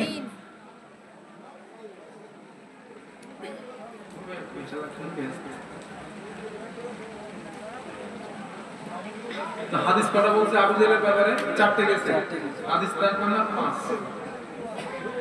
আমার বন্ধুগণ, এই আয়াত যখন নাযিল হয় আবু জেহেলের জন্য ধ্বংস, রাসূলুল্লাহ সাল্লাল্লাহু আলাইহি ওয়াসাল্লাম চিন্তা করলেন এই কথাটা আবু জেহেলকে বলা দরকার। আবু জেহেল রাস্তা দিয়ে হেঁটে যায়, হাদিসে আসছে আখাদা রাসূলুল্লাহ সাল্লাল্লাহু আলাইহি ওয়াসাল্লাম বিখানাফিহি, আল্লাহর নবী আবু জেহেলকে বললেন চাচা একটু দাঁড়ান। আবু জেহেল দাঁড়াইছে। আবু জেহেল দাঁড়ানোর পর আল্লাহর নবী আবু জেহেলের কাছে গিয়ে, আমার দিকে একটু দেখেন আপনারা, আবু জেহেলের কাছে যাওয়ার পর হাতের আল্লাহর নবীর গায়ের চাদরটা নবীজি হাতের তালুতে নিলেন। এই তালুতে নিয়ে যাওয়ার পর আবু জেহেলের মুখের কাছে আল্লাহর নবীর হাতটা নিয়ে যায়। হাতটা নিয়ে গিয়ে আবু জেহেল বলেন, চাচা আল্লাহ পাক বলেছেন আউলা লাকা ফাউলা সুম্মা আউলা লাকা ফাউলা। ওই আগের আয়াতটা আল্লাহ বলেছেন আপনার জন্য ধ্বংস, আপনার জন্য ধ্বংস। এই কথাটা নবী যখন বললেন আবু জেহেল রেগে গিয়ে বলে, মুহাম্মদ লা তাসতাতিউ আনতা ওয়া রাব্বুকা শাইআ। ও মুহাম্মদ তুমি আর তোমার আল্লাহ মিলে আমার কিছু করতে পারবে না। নাউজুবিল্লাহ। পাগলের মাথা খারাপ হয়ে গেছে, কিছু নাই, তুমি শেষ কি করে ঠিক করতে আমার বন্ধুগণ। আবু জেহেল পাগলের মতো ঘুরে নবীকে নিচু করার ষড়যন্ত্র করলো অনেকভাবে, কিন্তু পারে নাই। আবু লাহাবের যে স্ত্রী উতাইবা নবীর চাচি, আপন চাচি বলো। আবু লাহাব কিন্তু নবীর আপন চাচা বলো। আবু লাহাব আব্দুল্লাহর ভাই, আপন চাচি আছে। ওই উম্মে জামিলা এক মুষ্টি বালু নিলেন, রাসূলুল্লাহ সাল্লাল্লাহু আলাইহি ওয়াসাল্লামকে মারবেন। মারার জন্য আসছে কাবার চাতওয়ারের পাশে আল্লাহর নবী আর হযরত আবু বকর রাদিয়াল্লাহু আনহু দাঁড়ানো। আল্লাহর নবী বলেন, আবু বকর বলেন, ইয়া রাসূলুল্লাহ উম্মে জামিলা আপনার চাচি আসছে, আপনাকে কিন্তু আঘাত করবে, বালু দিয়ে মারবে। হুজুর আল্লাহর রাস্তে আপনি এখান থেকে চলে যান। আল্লাহর নবী বলেন, আসতে দাও, আসো আসো। উম্মে জামিলা আসছে, আসার পর আবু বকরকে জিজ্ঞাসা করে, ইয়া আবু বকর আইনা মুহাম্মদ। হে আবু বকর তোমার বন্ধু মুহাম্মদ কই? আবু বকর রাদিয়াল্লাহু আনহু বলেন, ঘটনা কি নবী তোমার পাশে দাঁড়ানো না, তাই তো রাসূল সাল্লাল্লাহু আলাইহি সাল্লাম যেখানে দাঁড়ায় ছিলেন এখান থেকে একটু সরে গেছে। আবু বকর রাদিয়াল্লাহু আনহু বুঝতে পেরেছেন আমার নবী আমারে তাউলিয়া ব্যবহার করতে বলছেন। আবু বকর বুদ্ধি খাটায় বলছেন আমার নবী একটু আগে এইখানটায় ছিল, এখন আর নাই। কি বলছেন? একটু আগে নবীজি এইখানটায় ছিলেন, এখন আর নেই। তিনি কি মিথ্যা বলছেন? না, এটারে বলে তাউলিয়া। এটা আপনাদের বেশি শেখানো যাবে না, শেখালে বিপদ। এটা বেশি শেখালে বিপদ। হযরত ইব্রাহিম আলাইহিস সালাতু ওয়াস সালাম যখন ওনার সঙ্গীরা বন্ধু বান্ধবরা বলেছিলেন ইব্রাহিম চলো না বাজারে ঠাকুর দেখতে যাই, মেলা দেখতে যাই, ইব্রাহিম নবী বলেছিলেন ফানাদা নাযরাতান ফিন নুজুম ফাকালা ইন্নী সাকিম। ইব্রাহিম নবী আসমানের দিকে তাকিয়েছিলেন আর বলেছিলেন ইন্নী সাকিম, আমি অসুস্থ, আমি যাব না। উনি কি অসুস্থ ছিলেন? তাহলে উনি মিথ্যা বলছেন? খবরদার না, নবীদের সামনে এই কথা জীবনে বলবেন না। কোন নবী মিথ্যা বলতে পারে না, ওটারে বলা হয় তাওলিয়া। মুহাদ্দিস মুফাসসিররা লিখেছেন ইব্রাহিম নবী মানসিক অসুস্থ ছিলেন, মানসিক অসুস্থ ছিলেন। ইব্রাহিম নবী আরেকবার এটা ব্যবহার করছেন। ইব্রাহিম নবীর প্রথম স্ত্রীর নাম কি ছিল বলেন দিন? জি হাজেরা। না না, প্রথম স্ত্রী ছিলেন সারা আলাইহিস সালাম, প্রথম স্ত্রী। হাদিসে আসছে পৃথিবীতে 4 জন নারী সবথেকে সুন্দরী ছিলেন, তার মধ্যে একজন হযরত সারা আম্মা জান সারা আলাইহিস সালাম। উনি ছিলেন ইব্রাহিম আলাইহিস সালামের প্রথম স্ত্রী। আর ওই ইব্রাহিম নবীর জামানায় একজন বাদশা ছিল দুশ্চরিত্র। ওনার এলাকায় খবর যদি পাইতো উনি যে কোন বাড়িতে সুন্দরী নারী আছে, ওই নারীদেরকে নিয়ে এসে শারীরিক নির্যাতন করত। এখন আল্লাহর কি শান, ইব্রাহিম নবী তার স্ত্রী ইব্রাহিম নবী সারাকে নিয়ে যাচ্ছেন। এখন কোন মতে ওই বাদশা খবর পাইছে ইব্রাহিম নামীয় এক ছেলের সঙ্গে একটা সুন্দরী রমণী আছে। বাদশা বলে ধরে আনো। এখন লোক লস্কর বাদশা পাঠায় দিয়েছে, বড় লোক তরবারি নিয়ে ইব্রাহিম নবীকে ঘেরাও করছে, দাও স্ত্রীরে দাও, মহিলাটারে দাও। আর ওই বাদশার একটা গুণ ছিল, ওই বাদশা যদি জানতো যে এই পুরুষের সঙ্গে যে মহিলাটা এরা আপন ভাই বোন, আপন ভাই বোন হইলে বাচ্চা কিছু করতো না, ছেড়ে দিত। এখন ইব্রাহিম নবী চিন্তা করছে আল্লাহ ওই বাচ্চা তো জানে ভাই বোনেরা ছেড়ে দেয়, আর আমার স্ত্রী যদি নেয়, যেহেতু স্ত্রী বলেন ভাই নবী যেহেতু মানুষ, ইব্রাহিম নবী সারাকে বলছে, সারা তুমি বাদশার কাছে যাওয়ার পর বাদশা যখন তোমারে জিজ্ঞাসা করবে ইব্রাহিম আমার কি হয়, তুমি বলবা ইব্রাহিম আমার ভাই। কি বলবা? ভাই। সারা বলে, হুজুর আপনার মাথা গেছে নাকি? আমি আপনার জমজলন্ত স্ত্রী আর আপনি আমারে গুণ বানায় দেন। ইব্রাহিম নবী, আরে তো বুড়ি পিন্ডি গেলাই, তুই আগে যা, আদম তোর বাপ আমারও বাপ, হাওয়া তোর মা আমারও মা, ওই সরিষা আমরা ভাই বোন, যা বাচ্চারে গিয়ে বলতে না। এইটারে বলে তাওলিয়া। কি বলে? এখন বাচ্চার কাছে নিয়ে গেছে। নবী হইলেও কি হবে, একটা তো মানুষ, তিনি তো মানুষ, মন বোঝে না, ওনার বিশ্বাস আল্লাহ হেফাজত করবেন, এরপরও মন বোঝে না। আল্লাহরে বলছে, আল্লাহ বাদশা কি যে করবেন আমার বিবির সাথে, একটু যদি দেখাইতেন তো ভালো হইতো। আল্লাহ বলে, ইব্রাহিম আরে আমি তো দায়িত্ব নিছি না, খলিল আমার বন্ধুরে, আমি তো দায়িত্ব নিছি হেফাজতের। আল্লাহ যদি একটু দেখাইতেন, মানুষ তো ভাই বলেন। আল্লাহ বলে, ঠিক আছে ইব্রাহিম তোমার দেখার ব্যবস্থা করবো। সামনে থেকে বাদশা রাজপ্রাসাদ থেকে আর ইব্রাহিম নবীর ডিসটেন্স যা ছিল আল্লাহ দূরত্ব ছেড়ে দিলেন। আল্লাহ তাআলা দূরত্বকে মাকরুফ করে দিয়ে পুরো জায়গাটা আল্লাহ ইব্রাহিম আলাইহিস সালামের সামনে তুলে ধরলেন। সুবহানাল্লাহ। তো রাসূলুল্লাহ সাল্লাল্লাহু আলাইহি ওয়াসাল্লামের জামানায় এমন একটা ঘটনা ঘটছে, তো যাই হোক ওটা বলবো না। তো ইব্রাহিম আলাইহিস সালাম দেখলেন ওনার সারাকে বাদশা যখন ধরতে যাবে, হাত অবশ পড়ে গেছে, হালকাত হয়ে গেছে। সারা কি বলছি, সারা আমারে মাফ করে দাও না, আমি তো কিছু রে। সারা বলে, মাফ করব না, আপনার কুবৃত্তির কারণে এটা হয়েছে, আল্লাহ শাস্তি দিয়েছে আপনাদের। সারা আমারে মাফ করো, আমি আর তোমার ধর্ম না, তোমারে ছেড়ে দেব। সারা বলে, সত্য বলে, হ্যাঁ আল্লাহ সারার কাছে দোয়া করেছেন, সারা আল্লাহর কাছে দোয়া করছেন, আল্লাহ তাআলা আবার ওকে ভালো করে দিয়েছেন। ও চিন্তা করছে ভালো তো হয়েছে, চান্স আবার পাইছে, আবার ধরতে গেছে। যেই ধরতে গেছে মানে আমার অবস্থা খেয়াল হয়ে গেছে, হাত পা পড়ে গেছে। বাচ্চা চিন্তা করলো, হায় ঘটনা কি মানুষ না ফেরেশতা? এরকম হয়তো অন্য কারোর বেলা হয় না, এর বেলা হয় কেন? কিন্তু করছে তো মালিক, কন্ট্রোল তো এখান থেকে হচ্ছে। তো সারাকে আবার বললো, সারা আমারে মাফ করে দাও, আমি আর ধরবো না, কথা দিচ্ছি। আম্মাজান সারা মাফ করে দিলেন, আল্লাহ আবার ভালো করে দিয়েছে। কিছু সময় পর আবার দেখছে সামলাইতে পারছে না ভাই, আবার ধরেছে।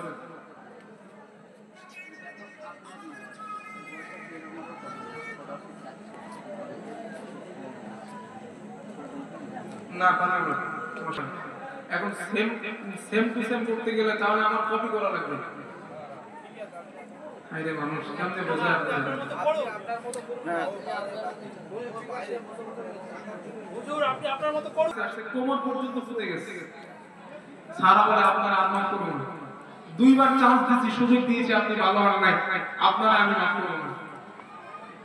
তো এখন তিনবার আবার অনুনয় বিনয় করলো, আর বলা হলো, সারা আমি শুনেছি তোমার কোনো সন্তানাদি হয় না, তো তুমি যদি আমারে মাফ করে দাও, আমি তোমাকে একজন, তোমার স্বামীকে একজন নারী মহিলা উপহার দেব। তো হযরত সারা আলাইহিস সালাম চিন্তা করে মাফ করে দিলেন। বাদশা ভালো হয়ে গেছে। ভালো হয়ে স্ত্রীকে বললেন, সারা, এই ইব্রাহিম নবীর স্ত্রীকে বললেন, সারা যেহেতু তোমার বাচ্চা হয় না আর আমি কথা দিয়েছি তোমাকে একটা মহিলা উপহার দেব, হযরত হাজরা আলাইহিস সালাতু ওয়াস সালামকে ওই বাদশা সারার সাথে ইব্রাহিম নবীর দাসী হিসাবে, স্ত্রী হিসাবে উপহার দেন। সুবহানাল্লাহ। ওই হাজরার পেট থেকে আসছে হযরত ইসমাঈল আলাইহিস সালাম, উনি কিন্তু ওই সারার উপহার পাওয়া কারণে স্ত্রী মহিলা। তো আমি ঘটনা যেটা বলছিলাম ওটার নাম কি? তাওলিয়া।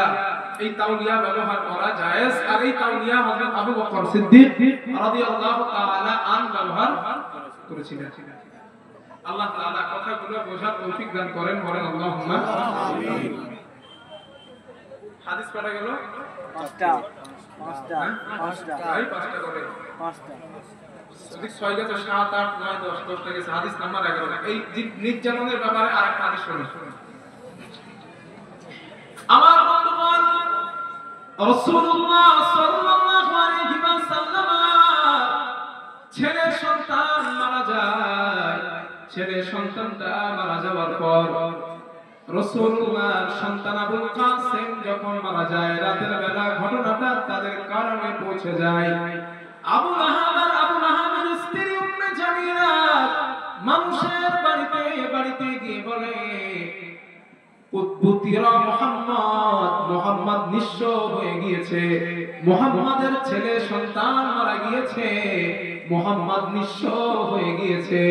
এই কথাটা আবু লাহাব আর তার স্ত্রী উম্মে জামিলা বলল। সকালবেলা ফজরের নামাজের পর আল্লাহর নবী সন্তান আবুল কাসেমকে দাফন করলেন। নবী যখন রাস্তা দিয়ে যায়, নবীকে লেজ কাটা মুহাম্মদ বলে গালি দেয়। আমার নবীকে ভুতিরা মুহাম্মদ বলে গালি দেয়। আমার রাসূলকে লেজ কাটা মুহাম্মদ বলে গালি দেয়। আমার নবীকে ছেলেহারা বাবা বলে গালি দেয়।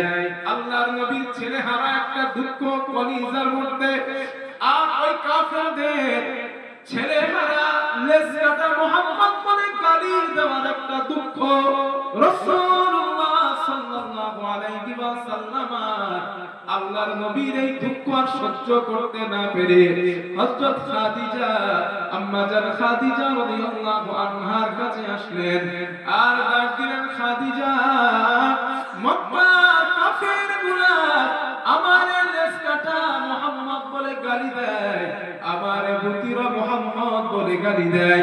আমি মুহাম্মদ আর সহ্য করতে পারি না। আল্লাহর নবীর মনটা মলিন করে বসা। আল্লাহ ডাক দিলেন, ইয়া জিবরিল ইযহাব ইলা মুহাম্মদ। হে জিবরিল, আমার নবীর কাছে যাও। আমার নবীর মনটা বড় খারাপ। আমার নবীর কাছে গিয়া আমার নবীকে সান্ত্বনা দিয়ে দাও। সূরা কাউসারটা নাযিল করো। আমার নবীর মনের উপহারটা দিয়ে দাও। হযরত জিবরাইল নবীজির কাছে আসলেন। আসার পরে বললেন, ইয়া রাসূলুল্লাহ, মন খারাপ করবেন না। তারা আপনাকে পাগল মুহাম্মদ বলে গালি দেয়, সন্তানহারা মুহাম্মদ বলে গালি দেয়। দুঃখ পাবেন না ইয়া রাসূলুল্লাহ, হুজুর আপনি কষ্ট পাবেন না। আল্লাহ আপনার জন্য একটা বড় উপহারের ব্যবস্থা করেছেন। আল্লাহ নবী বললেন, আমার জন্য কি উপহার? হযরত জিবরাইল সূরা কাউসারটা পড়লেন, ইন্না আ'তাইনাকাল কাউসার ফাসাল্লি লিরাব্বিকা ওয়ানহার ইন্না শানিআকা হুয়াল আবতার। ও নবী, আমি আল্লাহ আপনারে, নিশ্চয় আমি আল্লাহ আপনারে হাউজে কাউসার দান করেছি। ওরা কষ্ট দিছে, হাউজে কাউসার আপনারা দিয়ে দিলাম, জান হাউজে কাউসারের মালিক আপনি। নবী খুশি হয়ে গেছে। এত খুশি হয়েছেন নবী। হাউজে কাউসার মানে ভাবতে পারছেন কিয়ামতের দিন কোনো পানি নাই, কোনো পানি থাকবে না হাসরের মাঠে, শুধু একটাই পানি, হাউজে কাউসার। রাসূল বলেন, ওই কাউসারের মালিক আল্লাহ আমারে বানাইছেন, আমি যারে মন চাইবো তারে হাউজে কাউসার দিব। নবীজি বলেন, ও সাহাবারা, জানা হাউজে কাউসার কেমন? সাহাবারা বললেন, হুজুর আল্লাহু আ'লাম ওয়া রাসূলু, আল্লাহ নবী ভালো জানেন। নবী বললেন, দুধের থেকে সাদা, বরফের থেকে ঠান্ডা, মধুর থেকে মিষ্টি। এটা হাউজে কাউসারের পানির বর্ণনা। নবী বলেন, একবার পান করলে সারা জীবন আর পানির পিপাসা লাগবে না। সুবহানাল্লাহ। এই হাউজে কাউসারের মালিক কে? আমার নবী, আমাদের নবী। আমাদের নবী আল্লাহ হাউজে কাউসারের মালিক বানালেন কেন? নবী মনে কষ্ট পাইছে তাই। সুবহানাল্লাহ। প্রিয় মুসলমান ভাইরা, কত আদর, কত মোহাব্বত, কত প্রেম তার প্রতি না করলে এই কথা নবী আল্লাহ নবীকে বলেন না। ভাই, খলিলুল্লাহ উপাধিটা কার ছিল বলেন না? খলিল ইব্রাহিম নবী। আমার নবীর একটা উপাধি ছিল খলিল। আমার নবী আল্লাহর বন্ধু। ইব্রাহিম নবী খলিল, খলিলুল্লাহ। এই খলিল শব্দের অর্থ বলেন বন্ধু। আর হাবিব, হাবিব শব্দের অর্থ বন্ধু। কিন্তু এই দুই বন্ধুর মধ্যে গ্রামার একটু পার্থক্য আছে। হাবিব বলা হয় ওই বন্ধুকে যেই বন্ধুকে খুশির জন্য অপর বন্ধু কাজ করে, আর খলিল বলা হয় সেই বন্ধুকে খলিল তার মালিককে খুশির জন্য কাজ করে। মানে ইব্রাহিম নবীর প্রচেষ্টা আল্লাহরে খুশি করবে না, আল্লাহ তার হাবিবকে খুশি করবে। সুবহানাল্লাহ। এটাই হলেন হাবিবুল্লাহ, খলিলুল্লাহ। তো এই 11-12টা হাদিস বলার উদ্দেশ্য কি যে রাসূল সাল্লাল্লাহু আলাইহি ওয়াসাল্লাম এই কষ্ট পেলেন, নির্যাতন স্বীকার করলেন, মার খেলেন, এত কিছু হবার পিছনে একটাই কারণ, উম্মত যেন জাহান্নাম থেকে বাঁচে। সুবহানাল্লাহ, ঠিক না ভাই? আমরা যেন জাহান্নাম থেকে, সুবহানাল্লাহ বললে কাজ হবে না, নামাজ পড়তে হবে। শুধু সুবহানাল্লাহ বলে ওড়ায় দিলাম, মসজিদে আযান হইলে সাইড দোকানে বসে এক হাতে বিড়ি আর এক হাতে 4 গ্লাস টানে চাচা থেকে যাই কত দূর, এই চিন্তা করলে ওয়াজ শোনা লাগে। কথা বুঝে আসছে না? ভালো হওয়ার নিয়তে শুনেন যে আমার নবী মার খেয়েছেন আমাদের জন্য। একটা হাদিস শুনেন, আল্লাহর নবী বলেন قال رسول الله صلى الله عليه وسلم رسول الله صلى الله عليه وسلم বর্ণনা, আল্লাহর নবী বলেন মাসালি ওয়া মাসালুকুম কামাসালি রাজুলিন আওকাদা নারা। আল্লাহর নবী বলেন আমার উম্মত তোমাদের আর আমার দৃষ্টান্ত কেমন তোমরা জানো? সাহাবারা বললেন কেমন? আল্লাহর নবী বলেন এই দুনিয়ার বুকে একটা মানুষ একটা আগুন প্রজ্বলিত করলো, ফাজাআলাল জানাদিব ওয়াল ফারাশু ইয়ালকাউনা ফিহা, ফড়িংয়ের পতঙ্গগুলা ওই আগুনের মধ্যে পড়ে যায়, একের পর এক আগুনের মধ্যে ঝাঁপ দেয়। ওই মানুষটা ফড়িংয়ের পতঙ্গগুলারে আগুনে পড়া থেকে বাঁচাইতে চায়, আগুনে পড়া থেকে বাঁচাতে চায়, আর বলে ও ফড়িংয়ের পতঙ্গ তোরা আগুনের মধ্যে যাস না, আগুনে পড়িস না। আল্লাহর নবী বলেন আমার উম্মত ওই মানুষটা ফড়িংয়ের পতঙ্গগুলারে আগুনে পড়া থেকে বাঁচাইতে চায়। ও আমার সাহাবাদের দল, আমি নবীজি আমিও চাই তোমরা জাহান্নাম থেকে বাঁচো, কিন্তু কেমন করে তোমাদের বাঁচাতে চাই তোমরা জানো? ওয়া আনা আখিদুন বিহুজাজিকুম আনিন নার, আমি নবীজি তোমাদের জাহান্নামের আগুন থেকে বাঁচানোর জন্য তোমাদের কোমর ধরে ধরে জাহান্নামের আগুন থেকে বাঁচাতে চাই। কি কথা বললেন নবী? ওয়া আনা আখিদুন বিহুজাজ, আমি কোমর ধরে রাখছি যেন তোমরা জাহান্নামে না যাও। কিন্তু দুঃখ উম্মত তোমাদের জন্য, দুঃখ আমার। ওয়ান্তুম তাফাল্লাতুনা ইয়াদাই, এরপরেও ধরে রাখছি কোমর, ধরে রাখার পরেও অনেক উম্মত আমার হাত থেকে ছিটকে ছিটকে তোমরা জাহান্নামের মধ্যে যাচ্ছ। আফসোস করেছেন নবী। যুবক ভাইরা, রাসূল চেয়েছেন জাহান্নাম থেকে বাঁচি, মার খাইছেন, কোমর ধরে রেখেছেন যেন জাহান্নামে না যায়। আরেকটা হাদিস শুনুন, হযরত ইব্রাহিম আলাইহিস সালাম আল্লাহর কাছে ওনার উম্মতের জন্য দোয়া করলেন, রব্বি ইন্নাহুন্না আযাল্লানা কাসীরাম মিনান নাস, হে আমার আল্লাহ, ও আমার রব, ওই মানুষগুলোকে অনেক মুক্তি ঠাকুর পথভ্রষ্ট বানিয়েছে। ফামান তাবিআনি ফাইন্নাহু মিন্নি, যারা আমার অনুসরণ করে আল্লাহ তারা আমারই অন্তর্ভুক্ত। ওয়া মান আসানি, আর যারা আমার অনুসরণ করে না, আমার অনুকরণ যারা করে না, ফাইন্নাকা গফুরুর রহিম, আল্লাহ তুমি ক্ষমাশীল, আল্লাহ তুমি দয়ালু। এই ইব্রাহিম নবীর আপন উম্মতের প্রতি যেই মায়া, এই মায়াটা আমাদের নবী কোরআনের মাধ্যমে পড়লেন। হাদিসের মধ্যে আসছে ওয়া তালা কাউলা ঈসা আলাইহিস সালাম, ঈসা নবী তার উম্মতের জন্য যেই মায়া, যেই দরদ আমাদের নবী কোরআনের মাধ্যমে পড়লেন, আল্লাহর নবী কোরআনে পড়লেন। ঈসা নবী আল্লাহকে বলেছিলেন ইন তুআযিবুহুম ফাইন্নাহুম ইবাদুক, ও আমার আল্লাহ, ও আমার আল্লাহ, এই মানুষগুলাকে কেমন করে আযাব দিবেন আল্লাহ, ওরা তো আপনারই বান্দা। ঈসা নবী আল্লাহরে বলেছে ইন তুআযিবুহুম ফাইন্নাহুম ইবাদুক, আল্লাহ আপনি এদের আযাব দেবেন, এরা আপনারই বান্দা।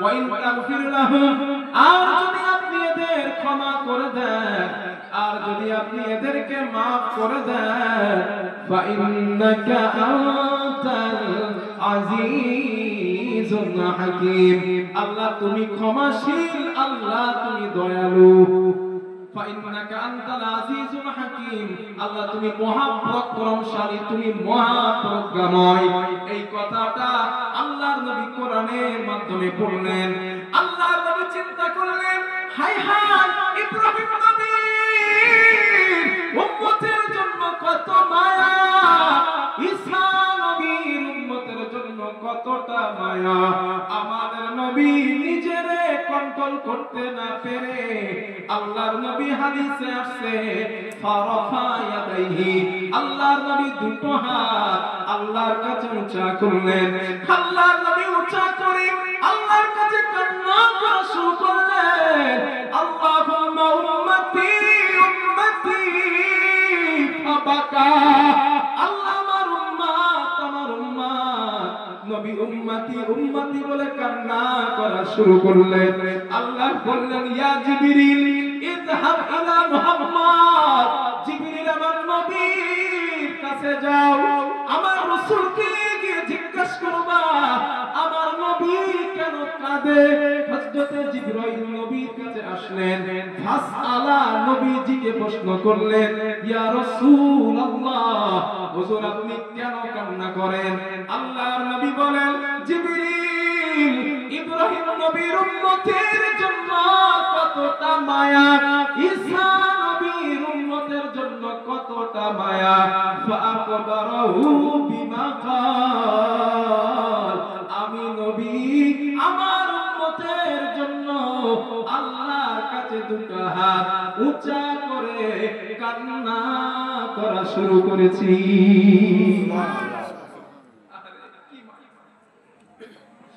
হযরত জিবরাইল বলেন ইয়া রাসূলুল্লাহ আপনি কান্না করবেন না আপনার কান্না করা আমার আল্লাহ সহ্য করতে পারে না জিবরাইল আল্লাহর কাছে গেলেন আল্লাহ আপনার হাবিব কান্না করে তার গুনাহগার উম্মতের মায়ায় আল্লাহ আবার পাঠালেন নবীর কাছে যাও আমার নবীকে গিয়ে সুসংবাদ দিয়ে দাও ইন্না সানুরদিকা ফি উম্মতিকা ওয়ালা নাসু ও জিবরিল আমার নবীকে গিয়ে বলবা আমি আল্লাহ আমার হাবিবের উম্মতের ব্যাপারে আমি আল্লাহ আমার নবীকে অসন্তুষ্ট করব না আমি আল্লাহ সন্তুষ্ট করার ওয়াদা করলাম এই মহব্বত করে না শুধু মার খেয়েছেন তাই না মার খাওয়ার পাশে পাশে আবার এত মহব্বত করেন আরেকটা হাদিস শুনুন 2 ঘন্টায় যে কটা হাদিস বলি সারা রাত ধরে বলে নেব এই সারা জীবন খালারে মারে শুনে শুনে মাথার মধ্যে গোবর পড়ে গেছে সব এইজন্য হাদিস আর ভালো লাগে না দুটো হাদিস হ্যাঁ এটা সত্য কথা সালামের দুটো হাদিস বাকি আছে ওটা করতে হবে এটা গেছে গোবর পড়ে গেছে মাথায় কোরআন ভালো লাগে না হাদিস ভালো লাগে না শুনেন কত বলে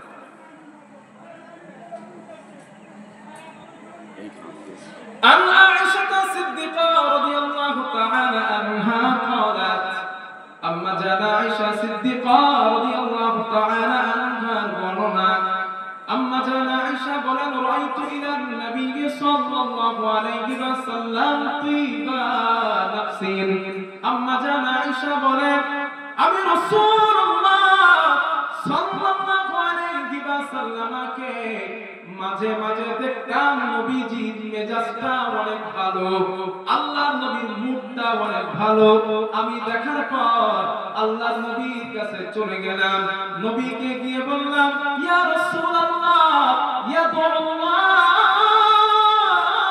আলী হুজুর আপনি আমার জন্য আল্লাহর কাছে একটু দোয়া করেন আমার জন্য আল্লাহর কাছে একটু দোয়া করেন আম্মা জানা আয়েশা বলেন আমি রাসূলকে যখন বললাম আল্লাহর নবী আমার জন্য দোয়া করলেন আল্লাহুম্মা গফিরলি আয়েশা ও আল্লাহ আপনি আয়েশাকে মাফ করে দেন মা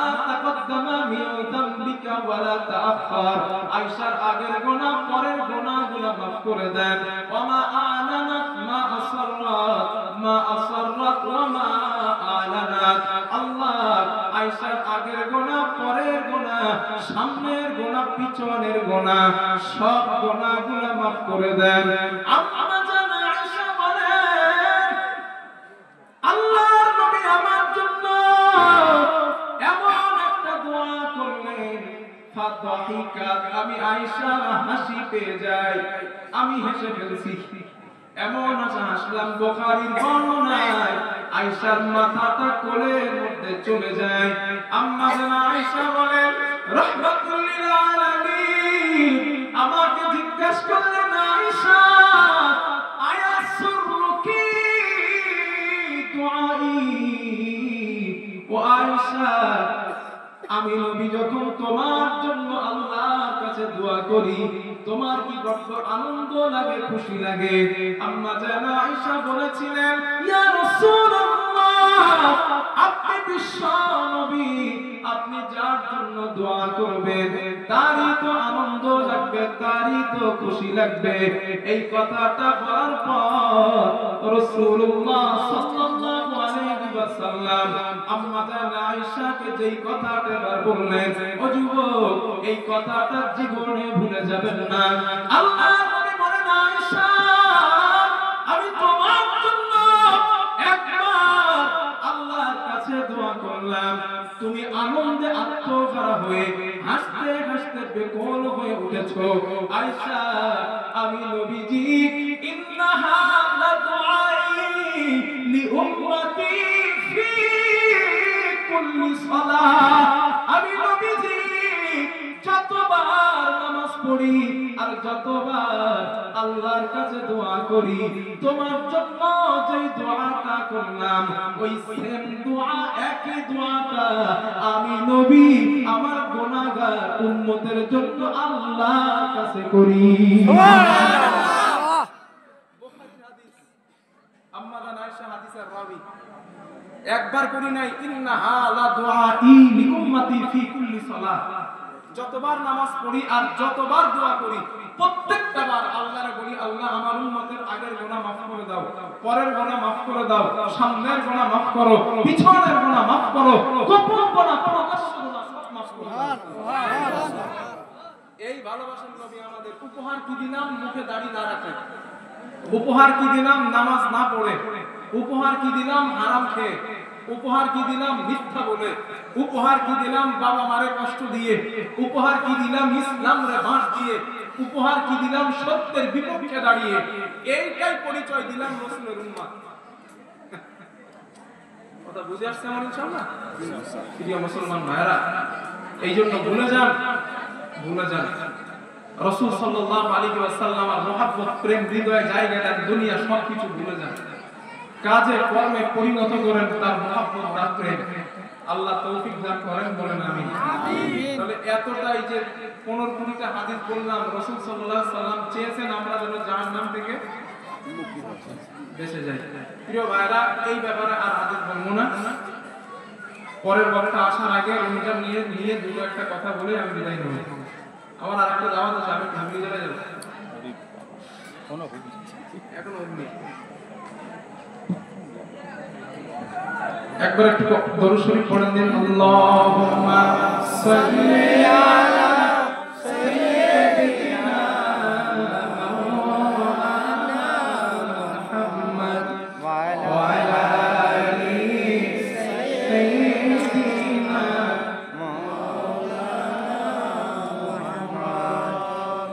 আল্লাহ তাআলা বলেন রমজান নিয়ে দুটো একটা কথা বলি, এর মধ্যে হুজুরে আনতে পারবে ওরে একটা হয়ে গেছে। পারফেক্ট টাইম করলে হবে না, একটু বাড়াতে হবে তো না, পারফেক্ট টাইম। সালামের দুটো ফজিলত বাকি আছে, একটা বলুন না ভাই, আমার জানতে হবে কি কোনটা বলছিলাম আর কোনটা বলুন, সেটা মনে আছে 3 বছর আগের কথা। আগের বছরের আর তো কিছু মনে থাকলে তো আমি আনোয়ার শাহ কাশ্মীর রহমতুল্লাহ আলাইহি হয়ে যাইতাম। এতটা কি মনে রেখে সম্ভব? সাবজেক্ট বাই সাবজেক্ট কথা বললে তখন আবার মনে আসবে, আবার কখনো বললে সেইখানে শুনে নিবেন ইনশাআল্লাহ।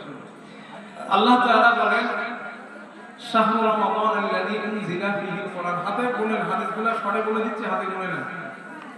আল্লাহ বলেন শাহরুর রমাদান আল্লাযী উনজিলা ফীহিল কুরআন, আমি এই রমজান মাসে কোরআনকে নাযিল করেছি। ফামান হুদাল লিন্নাস, এটা মানুষের জন্য হেদায়েত।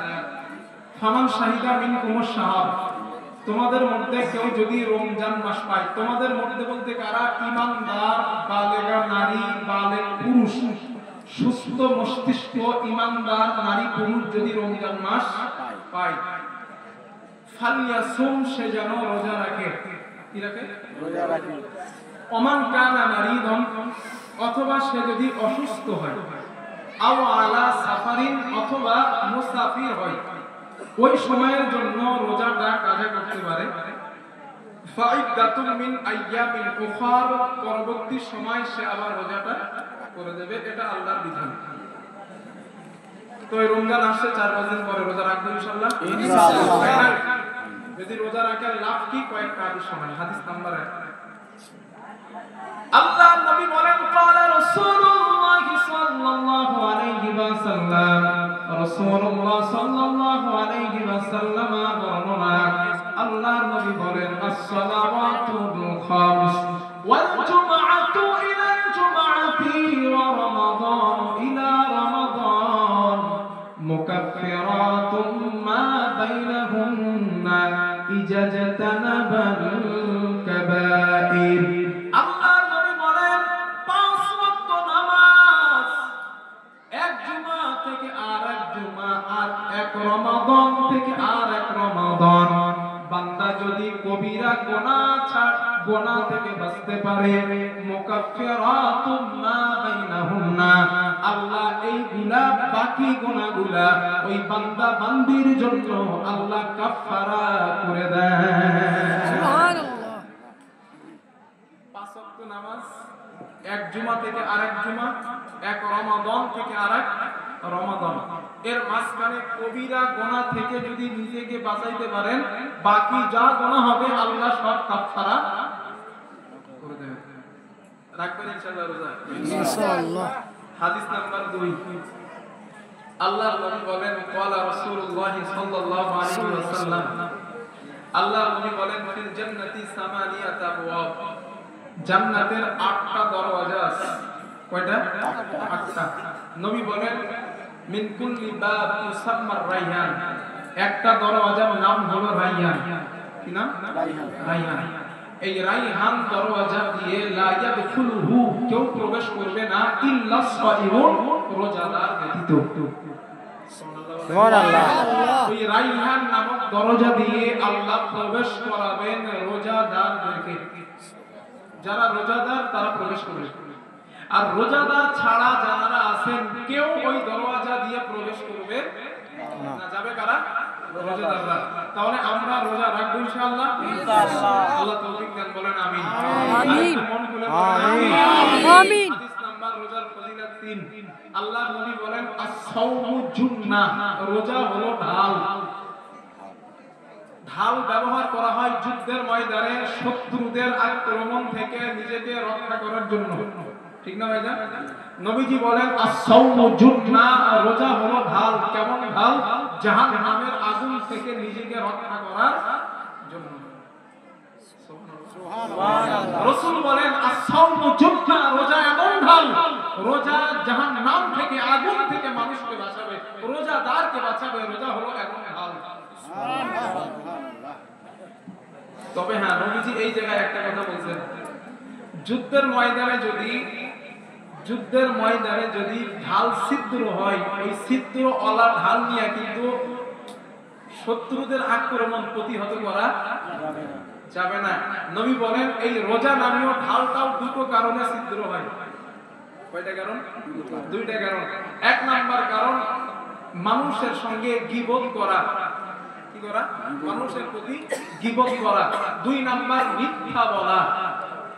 মিথ্যা বলা এবং গীবত করার কারণে রোজা নামীয় ঢালটা ছিদ্র হয়। নবী বলেন ওই ছিদ্র নামীয় ঢালটা জাহান্নাম থেকে তোমারে বাঁচাইতে পারবে না। তাহলে আমরা মিথ্যা বলবো না ইনশাআল্লাহ। বলেন একটু জোরে বলেন ইনশাআল্লাহ। আর মানুষের গীবত করব না। বিকেল বেলা যে আপনারা চায়ের দোকানে বসেন, চায়ের দোকানে বিকেল বেলা এই চায়ের দোকানে বসাটা বাদ দিতে হবে। আমার মসজিদে, আমি যে মসজিদে নামাজ পড়াই, তারাবি পড়াই, ওই জোহরের নামাজের পরে একটু বসে যে একটু তেলাওয়াত করব, মানুষ কিছু বসে আর মোটে বাড়ায় না, শুধু এইটা জিজ্ঞেস করে ওইটা জিজ্ঞেস করে। আমি তো কিতাব খুলে শুধু পড়তে আছি, আমি চান্সই দিই না কথা বলা। কারণ দুটো একটা কথা জিজ্ঞেস করলে ঠিক আছে, বলতেই থাকবে হুজুর এইটা কি, হুজুর ওইটা কি, এইটা কি, এই বলতেই থাকে। আর আমি একটা দুইটা কিতাব নিয়ে বসি, ওনারা ওদের মতো বকে আর আমি পড়তে থাকি। কারণ সবথেকে উত্তম হলো ওই ব্যক্তি যে নিজের জবানকে কন্ট্রোল করলো, কথা কম বললো, বিশেষ করে রমজান মাসে। আর কেন কথা বলবেন বোঝাই থেকে, প্রয়োজন ছাড়া কথা বলেন না। কারণ কথার মধ্যে গীবত হয়ে যেতে পারে, মিথ্যা হয়ে যেতে পারে, একদম কথা বলেন না। প্রতিটা মুহূর্ত, রমজান মাস ইবাদতের মাস। রাসূল সাল্লাল্লাহু আলাইহি ওয়াসাল্লাম বলতেন, জাআকুম রমাদান শাহরুন মুবারাক। যখন আবু হুরায়রা থেকে বর্ণিত হাদিস, তিনি বলেন যখন আমাদের মাঝে রমজান মাস উপস্থিত হতো, নবীজি বলতেন, জাআকুম রমাদান শাহরুন মুবারাক, তোমাদের মাঝে রমজান মাস বরকতময় মাস উপস্থিত হয়েছে। ইফতারাদাল্লাহু আলাইকুম সিয়ামা, এই মাসে আল্লাহ তোমাদের উপরে রোজাকে ফরজ করেছেন। সুবহানাল্লাহ। এই রমজান মাস মুমিনদের জন্য আনন্দের মাস, আর মুনাফিকদের জন্য কষ্টের মাস। নবীজি বলেন, মা আতা আলাল মুমিনিনা শাহরুন মা আতা আলাল মুমিনিনা খায়রুন লাহুম। নবীজি বলেন মুমিনের জন্য শাহরুন খায়রুন লাহুম, মুমিনের জন্য রমজান মাস হলো আনন্দের মাস, শান্তির মাস, বরকতের মাস, খুশির মাস মুমিনের জন্য। আর মুনাফিকের জন্য আমা আতা আলাল মুনাফিকিনা শাহরুন শাররুল লাহুম, মুনাফিকের জন্য নবী বলেন রমজান মাস হলো কষ্টের মাস। রমজান আসলে চিন্তা করে যে খামু কেমনে রে, আরে খাওয়া তো মিস মারা গেল, এই চিন্তা তার মাথায় আসে, খামু কেমনে, মনে করবেন আপনার মধ্যে নেফাতি আছে। খবরদার ভাইরা, এইটা করবেন না, আল্লাহ রাসূল বলছেন খবরদার না। রমজান মাস আসলে ঈমানদারের জন্য, মুমিনের জন্য খুশি হওয়া উচিত, কারণ এই রমজান মাস আল্লাহর কাছে সর্বশ্রেষ্ঠ মাস। সুবহানাল্লাহ। 6 নাম্বার, এই রমজান মাসে এমন একটা রাত আছে যেই রাতটা হাজার মাসের থেকেও উত্তম। সূরা কদরের মধ্যে আছে না, ইন্না আনজালনাহু ফি লাইলাতিল কদর, লাইলাতুল কদরি খায়রুম মিন আলফি শাহর, হাজার মাসের থেকেও উত্তম মাস, উত্তম রাত এই মাসের মধ্যে আল্লাহ দিয়ে দিয়েছেন। মানে এই যে রাত লাইলাতুল কদরের রাত, এই লাইলাতুল কদরের রাতটা 1000 মাসের মধ্যে আর নাই। মানে যেই 1000 মাসের লাইলাতুল কদর নাই, ওই 1000 মাসের মতো উত্তম এই দিনটা, এই রাতটা। সুবহানাল্লাহ। সেই রাত আল্লাহ দিয়েছেন কবে? রমজান মাসে। নবীজি বলেন, রাসূল সাল্লাল্লাহু আলাইহি ওয়াসাল্লাম বলেন, তোমরা শেষ দশকের বিজোড় রাতে কদর তালাশ করো। কবে বলছেন? শেষ দশকের বিজোড় রাতে তোমরা কদর তালাশ করবা। রাসূল বলেন, আমাকে কদর দেখানো হয়েছিল, আমাকে লাইলাতুল কদর দেখানো হয়েছিল এবং আমাকে ভুলিয়ে দেওয়া হয়েছে। আমি কদরের দিন সকালবেলা, কদর আজ রাতে হয়েছে সকালবেলা, আমি নবী, আমি দেখলাম, স্বপ্নে দেখলাম যে আমার কপালটা যেন মাটিতে, কাদা মাটিতে সেজদায় পড়ে আছে, যেই রাতে কদর হয়েছিল। সুবহানাল্লাহ। রাসূল বলেন, আমাকে কদর দেখানো হয়েছে, আবার কদরকে আমাকে ভুলিয়ে দেওয়া হয়েছে। আর ভুলিয়ে দেওয়া হয়েছে এটা কিন্তু ঠিক হয়েছে আমার ব্যক্তিগত মতে। কেন বলেন? যদি কদর নির্দিষ্ট করতো, মানুষ পুরো রমজান মাস ইবাদত করতো না, শুধু ওই রাতটা ইবাদত করতো। ঠিক না জাজি? আর যেহেতু কদর রাসূল সাল্লাল্লাহু আলাইহি ওয়াসাল্লাম বলেছেন তোমরা শেষ দশকের বিজোড় রাতে তালাশ করবা, তো মানুষ প্রত্যেকটা রাত ইবাদত করলো, ইবাদত বেশি হইল, লাভ হইল না লস হইল? লাভ। এজন্যই আমার ব্যক্তিগত মতে আল্লাহ নবীরে বলাই দিয়েছেন, ঠিক হইছে। এখন আমরা প্রত্যেকটা রাত কদর তালাশ করব। আর যদি কদর নবী নির্দিষ্ট করতেন, তো ওই রাতে শুধু ইবাদত করতাম, জানি এইটাই তো কদরের রাত। সুবহানাল্লাহ। আল্লাহ কত জ্ঞানী, আল্লাহ কত জ্ঞানী।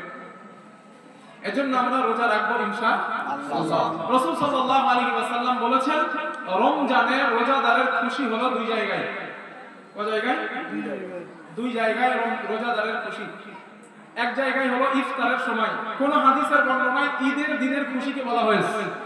আর সহিহ যে বেশি রওয়ায়াত আসছে, জান্নাতের মধ্যে আল্লাহ নিজে জান্নাতীদের মেহমানদারি, রোজাদারদের মেহমানদারি করাবেন, ওই আল্লাহ যে করাবেন এটাই হলো ঈমানদারদের জন্য দুই নাম্বার খুশি। সুবহানাল্লাহ। আল্লাহর হাবিব বলেন, আল্লাহ বলেছেন, আস-সাওমু লি, রোজা আমি আল্লাহর জন্য। একটু তাকবীর দেন, নারে তাকবীর, আল্লাহু আকবার, নারে তাকবীর। আপনাদের আমন্ত্রিত ওলামায়ে কেরাম, ওলামা হযরত তিনি আসছেন, তিনি কথা বলবেন। 5 মিনিট বাকি হয়ে আল্লাহ আল্লাহ তাআলা আল্লাহ সুবহানাহু ওয়া তাআলা তাকে সহি সালামত নিয়ে এসেছেন, কথা বলার তৌফিক দেবেন, আমরা দোয়া করি, বলেন আমিন। আমিন। তো প্রিয় ভাইরা, আল্লাহ বলেছেন রোজা আমার জন্য, কোন ইবাদত আল্লাহ নিজের জন্য বলেন না, শুধু রোজাটাই বলেছেন। তো যেটা আল্লাহর জন্য আল্লাহ নিজে খাস ইবাদত করেছেন সেটা আমরা রাখবো ইনশাআল্লাহ। তো যত কথা বললাম বাকি কথা আমার পরের হুজুর বলবেন। ভালো থাকেন, সুখে থাকেন। আর আপনারা মাঝখানে একটু ডিস্টার্ব করছিলেন, ডাক করছিলাম, আমি একটু কিছু মনে করেন না, আপনারা কিছু মনে করবেন না, কারণ এইটা হাদিস বলার মাঝখানে একটু বাধা দিলে আমার একটু সমস্যা হয়, তো এটাকে নেক্সটে করবেন না। তো ভালো থাকেন, সুখে থাকেন। ওয়া আখিরু দাওয়ানা আলহামদুলিল্লাহি রাব্বিল আলামিন। আসসালামু আলাইকুম ওয়া রাহমাতুল্লাহি ওয়া বারাকাতুহু।